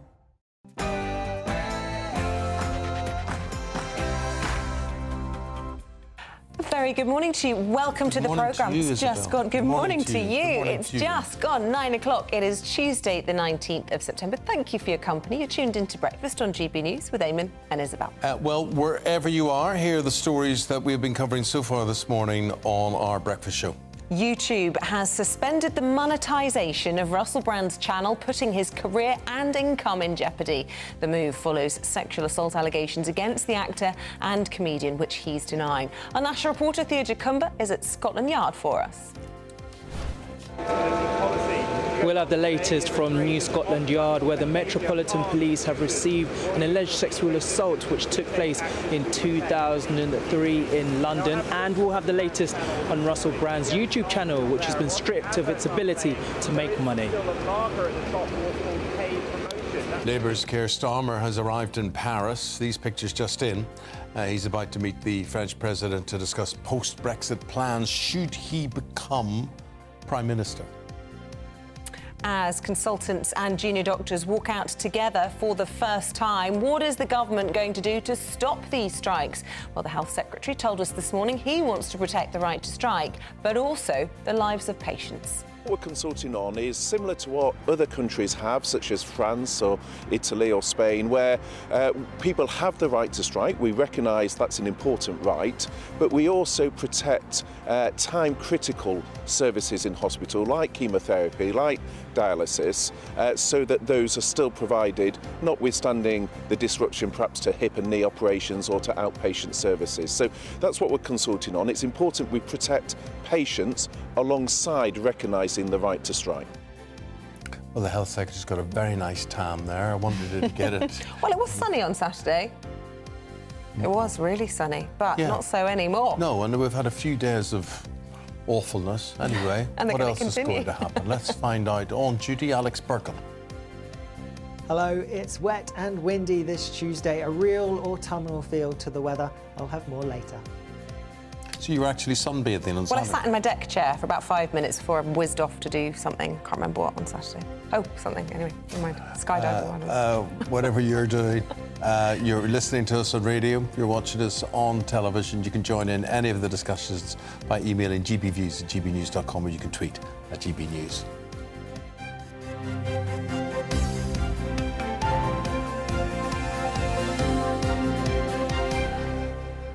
Things are moving apace in this Russell Brand situation. So the allegations come in once again against the actor and the comedian. And this morning, the news we have from YouTube is what, Isabel? Well, they've suspended the monetisation of his channel, which essentially means advertising, etc., for what they say is a violation of their creator responsibility policy, which risks harm to their users. Well, he was on tour. 3 remaining live shows have been postponed. This in the wake of the Metropolitan Police announcing they've received a report of an alleged sexual assault which occurred 20 years ago. Well, Russell Brand is, as we've been reporting, denying all the allegations against him. But we can get all the very latest from our national reporter, Theo Jacumba, who joins us from Scotland Yard. Look, this is being taken seriously now, not just by the police, but by the Google-owned channel from where he made most of his money. It is indeed. Well, of course, these days you don't necessarily have to be on mainstream television, traditional TV. Now you have platforms such as YouTube. You can use your Twitter or X profile to post videos, and someone like Russell Brand was doing that. He has over 6 million subscribers on his YouTube channel. That is where he posted that video last week, Friday. And of course, we heard about the investigation that was done by the Sunday Times and the Channel 4 programme Dispatches, which was broadcast across the weekend. And today, though, we have learnt this morning that he's been stripped of his ability to make money. Essentially what this means is that adverts which were broadcast during his videos on YouTube, perhaps at the middle or during the video, will no longer be applicable. He will no longer be able to make money from that. We know he's been dropped from his publisher, parted ways with his agent. So it seems as though it is a fast-paced moving story. We can bring you that statement, though, from YouTube, which we have received this morning. It says we have suspended monetization on Russell Brand's channel for violating our creator responsibility policy. If a creator's off-platform behavior harms our users, employees or ecosystem, we take action to protect the community. The company said that it had suspended Brand's channel from the YouTube partner program following serious allegations against the creator. This action means the channel is no longer able to monetize on YouTube. The decision applies to all channels that may be owned or operated by the 48-year-old. So essentially, while he might not be able to monetize this channel that he's had, he can't then go on to have another channel and monetize off those videos. So it's huge, particularly for younger audiences who have watched him on his channel, and many people across the world. So he has lost that ability to make money off that. His tour, of course, he performed in Wembley on Saturday afternoon, a performance which started later than it was supposed to. He arrived 40 minutes late. We were there, we managed to see him arrive. And today, though, he was supposed to perform in Windsor, and that was cancelled last night by his promoters and several other performances he was supposed to do later this week as well. But in terms of the allegations themselves, we did mention that a report was given to the Metropolitan Police over the weekend. A woman allegedly sexually assaulted in 2003 in Soho. This follows the programme that went out on the weekend. Although the police haven't mentioned Russell Brand's name, and we understand there are those 4 women who have come forward with allegations of sexual assault and rape, which allegedly took place between 2006 and 2013. Of course, we do expect the Metropolitan Police to speak to Russell Brand at some point. They may want to do that as part of their investigations as the story continues to find out what happened during that period. Thanks, Theo. Thank you very much indeed. So you're saying to me that the Élysée Palace is near the Champs-Élysées? Well, yeah, I could just see the Arc de Triomphe in the background of those shots that we just got in a moment ago of Keir Starmer visiting Macron. And I had my geography, I was just looking on Google Maps going, oh, I didn't realise the Champs-Élysées was there. I didn't realise that. Well, it makes sense, doesn't it? I thought it was in the countryside. Well, there you go, Élysée Palace right there. Paris is a beautiful city. It's a lovely place for the Labour leader to be waking up this morning and indeed glad-handing, some could describe it as. But we believe he'll be discussing Brexit relations with the French President Emmanuel Macron with this sort of protocol-breaking meeting. Oh, I see what you mean. I see what you mean, right. Arc de Triomphe, which is at the top of the Champs-Élysées. And I presume they're walking in there to the palace. So. That if it is the Arc de Triomphe, maybe it's something that maybe just another looks like one. the Arc de Triomphe. Yeah. Paris is good in so many ways, but I wouldn't like to be driving round it. Would you fancy driving it? No, actually, no. Oh, it's right, yes, right by the Place de la Concorde. So, yeah, it's right next to the Champs-Élysées. Confirmed. A little geography lesson for us all this morning. Did I ever tell you that story? Oh, no. About me going to a restaurant in the Champs-Élysées? No. And going into the ladies instead of the men. I don't think I can tell it on air, but it was a mistake. I didn't realise it was in the wrong place. Anyway, it was a whole experience. Unlike this meeting, which is fully intentional between the sort of Prime Minister-in-waiting wannabe, Sir Keir Starmer, and his, well, not his opposite number yet, his wannabe opposite number, President Macron of France. Look, this has been played down massively by Downing Street. Let's have a little listen in to what Tom Harwood has to say about all of this. Hi, Tom. Tell us more. Yes, good morning. Number 10 over on this side of the channel is saying that this is simply not much to look at. They point to, for example, the visit that Ed Miliband made to the Élysée Palace back in 2012, meeting the newly elected French President François Hollande, saying that, yes, that broke protocol. Technically, this is breaking protocol today, but it's not exactly unprecedented. But also, number 10 would point to what the Prime Minister has been doing in this space. It was only a few months ago that Rishi Sunak was over at the Élysée Palace for the Franco-British summit, where a new deal was struck on British funding for extra joint patrols on French beaches and a new centre, a detention centre as well, on French soil, funded by the British taxpayer. But clearly what Keir Starmer is trying to do today is present himself as a global statesman. And no matter how much number 10 want to sort of play that down, it is significant that he has achieved this audience. And it does suggest that perhaps some figures in the European Union are looking to Keir Starmer as the person who may well take the reins as British Prime Minister as soon as next year. However, what Keir Starmer has been saying in the last few days is that in 2025 he's seeking to almost renegotiate the Brexit deal that was achieved back in 2020.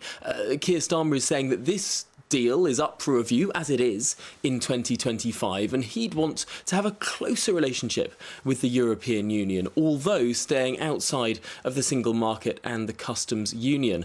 However, whether or not this comes up in conversation with Emmanuel Macron today, well, that might be unlikely, given the noises coming out of the European Union.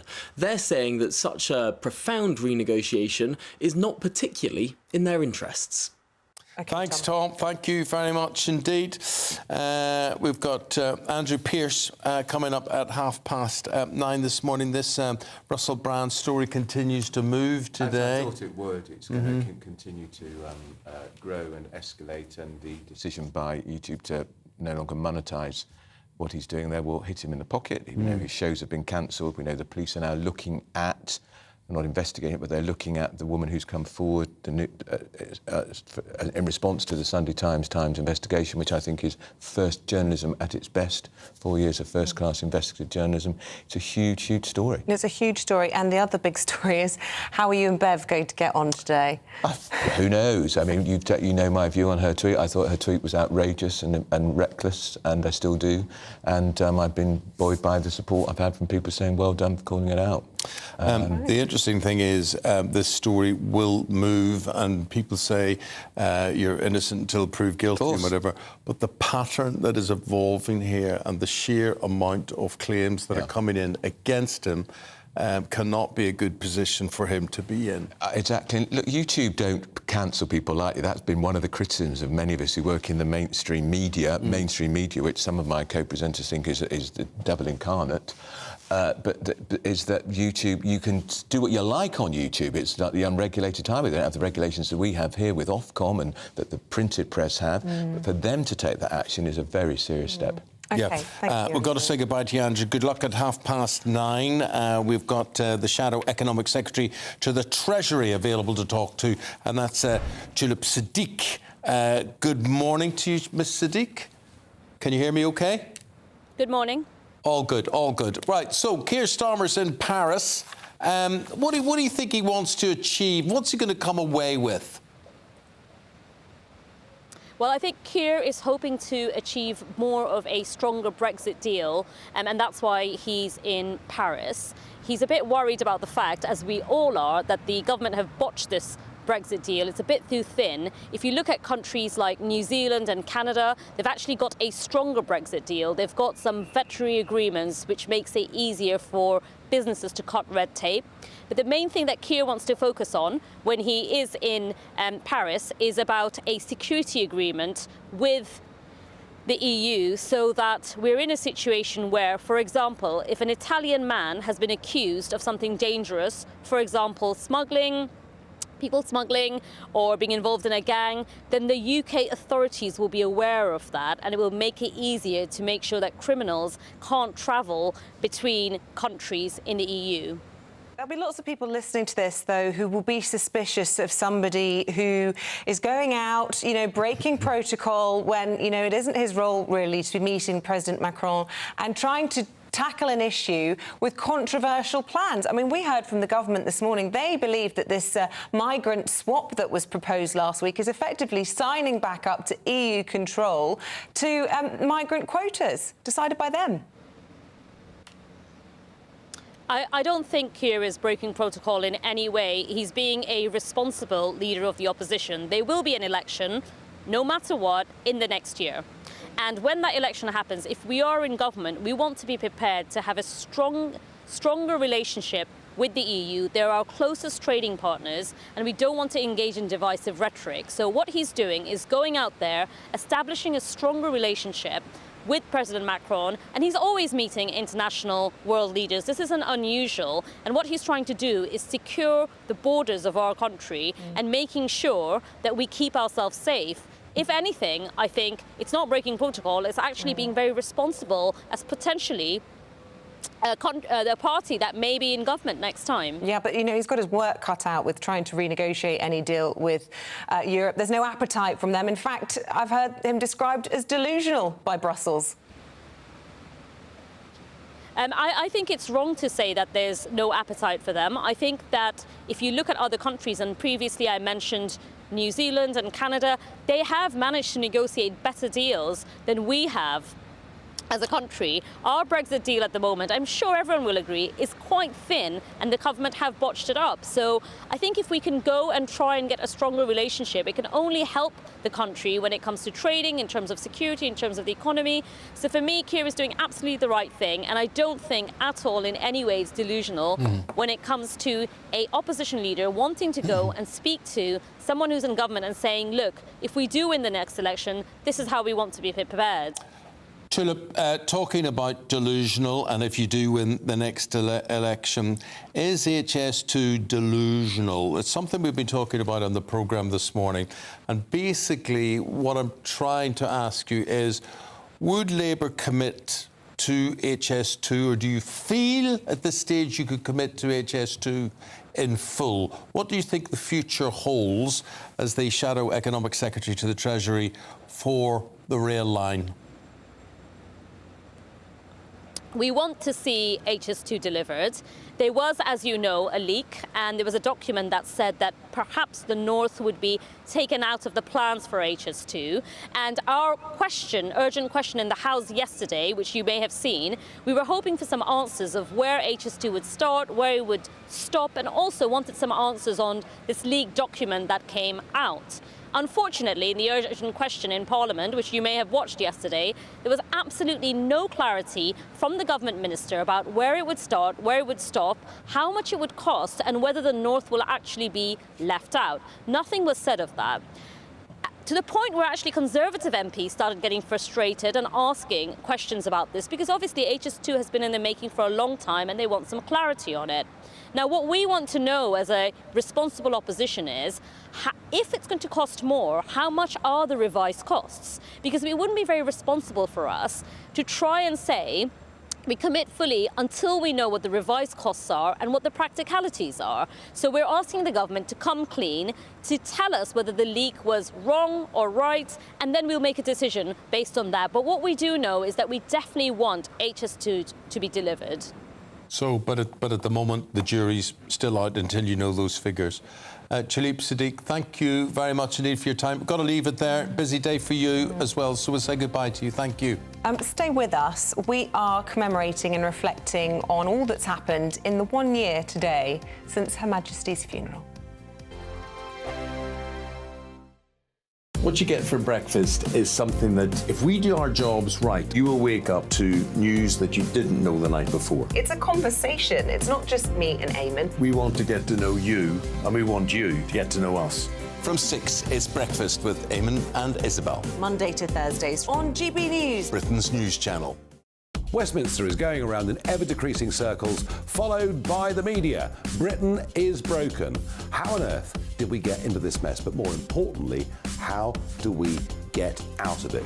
Join me at 7 p.m, Mondays to Thursdays on Farage, here on GB News. We will have open, rational debate. We've got to work out how Britain moves forward from this. Join us here on GB News, the People's Channel. Britain is watching. Join me, Andrew Pearce and Bev Turner, Monday to Thursday, 9:30 a.m. Who benefits from that? Not the British public. And on Fridays, join us, Tom Harwood and Ellie Costello from Britain's Newsroom. That's what you get with this show. That's fantastic. If it's happening, we're talking about it on Britain's Newsroom. GB News, Britain's news channel. GB News, unlike other broadcasters, isn't obsessed with the London-Westminster bubble. We think there's a nation beyond the M25, and that's why we talk about the issues that matter across the land. Join me on State of the Nation, 8 to 9 o'clock, Monday to Thursday, on GB News. Daisy's listening, and you should too. People in Britain, they love free speech, but they also love fair play. I don't care if I'm speaking somebody from a trade union, from the Labour Party, somebody from the SNP. And I think the viewers like to see that actually we can challenge one another, but in a positive way. We think we ask the questions that people want to ask, and often we ask the questions that we wanted to ask in Parliament but never got the chance to ask. So join us every Saturday, 10 a.m. till noon on GB News, Britain's news channel. Nightmare commute. Kick it up a gear with me, Patrick Christie's, at drive time, 3 till 6 p.m, Monday to Friday on GB News Radio. You can listen online and on DAB+, on the smart speaker app and on the GB News app. And if you've got an Alexa, all you have to say is, Alexa, play GB News. We're also on TuneIn and the Radio Player apps. From the school run to rush hour, get revved up with me, Patrick Christys, on GB News and GB News Radio. First and foremost, I'm a GB News fan, and I was before I was working here. Just love the fact that we're asking the questions that a lot of establishment media won't ask. With a bit of a twist, we not only want to inform you, but we want to keep you entertained. It's worth the drive because you get in and the team's all ready and waiting, they're itching to go, and it's a proper little family. GB News is the People's Channel. It's the audience that makes the programme sing. We're giving our viewers and our listeners a voice. I see the thousands of your letters, tweets, emails, you name it, coming in. Britain is broken. How on earth did we get into this mess? But more importantly, how do we get out of it? The establishment had their chance. Now we're here to represent you. It's time for something different. It's time for GB News. I'm very patriotic. I believe in Britain.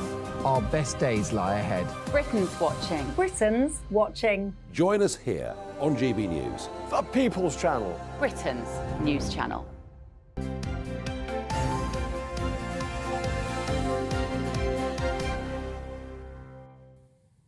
Now, today is the first anniversary of the state funeral of Her Majesty the Queen Elizabeth II at Westminster Abbey. What we're doing is we're commemorating Her Majesty's legacy with your memories and views on the monarchy 1 year on. Well, our national reporter Ellie Costello can tell us more. The day the nation fell silent.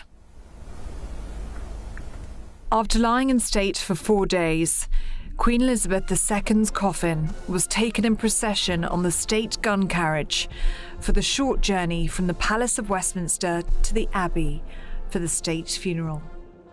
The service was attended by heads of state and senior international figures. It's estimated that 4 billion people watched from around the world. At the end of the service, Her Majesty's coffin was taken to Wellington Arch. On the streets of London, thousands of people gathered on the route of the procession to pay their respects. Taking pride of place in front of the gun carriage was Apollo, the drum horse. Hugh Murphy is owner of the Darvedshire Horse Farm in West Wales. He reared Apollo before he joined the Household Cavalry. He told me that Apollo, then named Ed, was always something special. I'm convinced certain horses just get it, and they just know that they are actually very important. And Ed just has that little bit of charisma. He needs that inner confidence. You can see it in his eye. He knows he is the main man, the main attraction. It was a sense of huge pride for us down at Derbyshires, for myself and the family. And we were proud that we had a small but significant role in what was a historical occasion.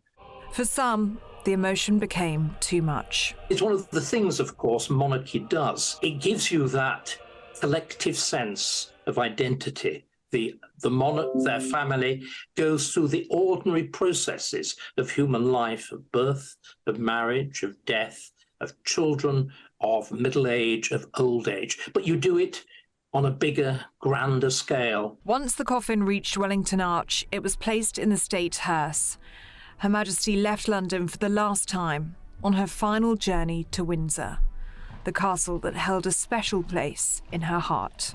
As the coffin was being driven through the park, and there was that extraordinary moment when one of the Queen's ponies, her favourite pony, seemed somehow to bow to the coffin of its mistress. These, again, they're things that, these moments, they stick in the mind and the collective mind. The Queen's corgis, Muick and Sandy, were also present as the procession passed. Britain's longest-serving monarch was buried later that day at St George's Chapel.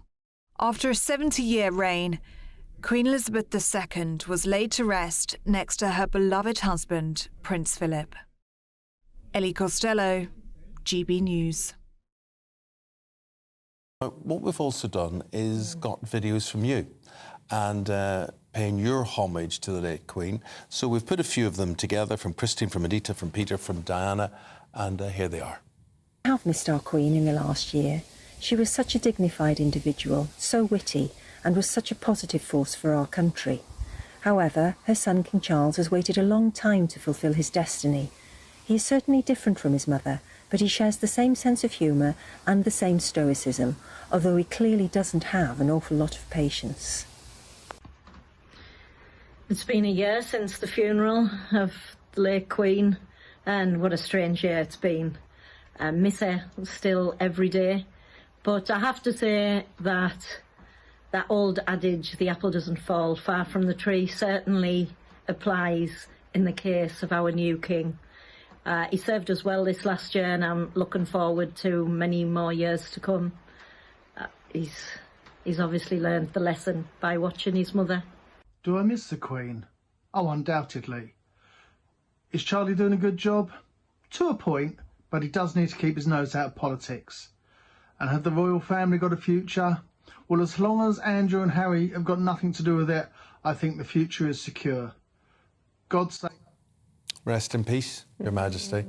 That's it from us today. Back as usual from 6 tomorrow morning. And up next, it's more fireworks on Britain's Newsroom with Andrew and Beth. That warm feeling inside. From Boxed Boilers. Proud sponsors of weather on GBNews. Hello, very good day to you. It is going to be an unsettled day with a lot of cloudy, wet and windy weather around for many of us. A slightly fresher feel than of late too.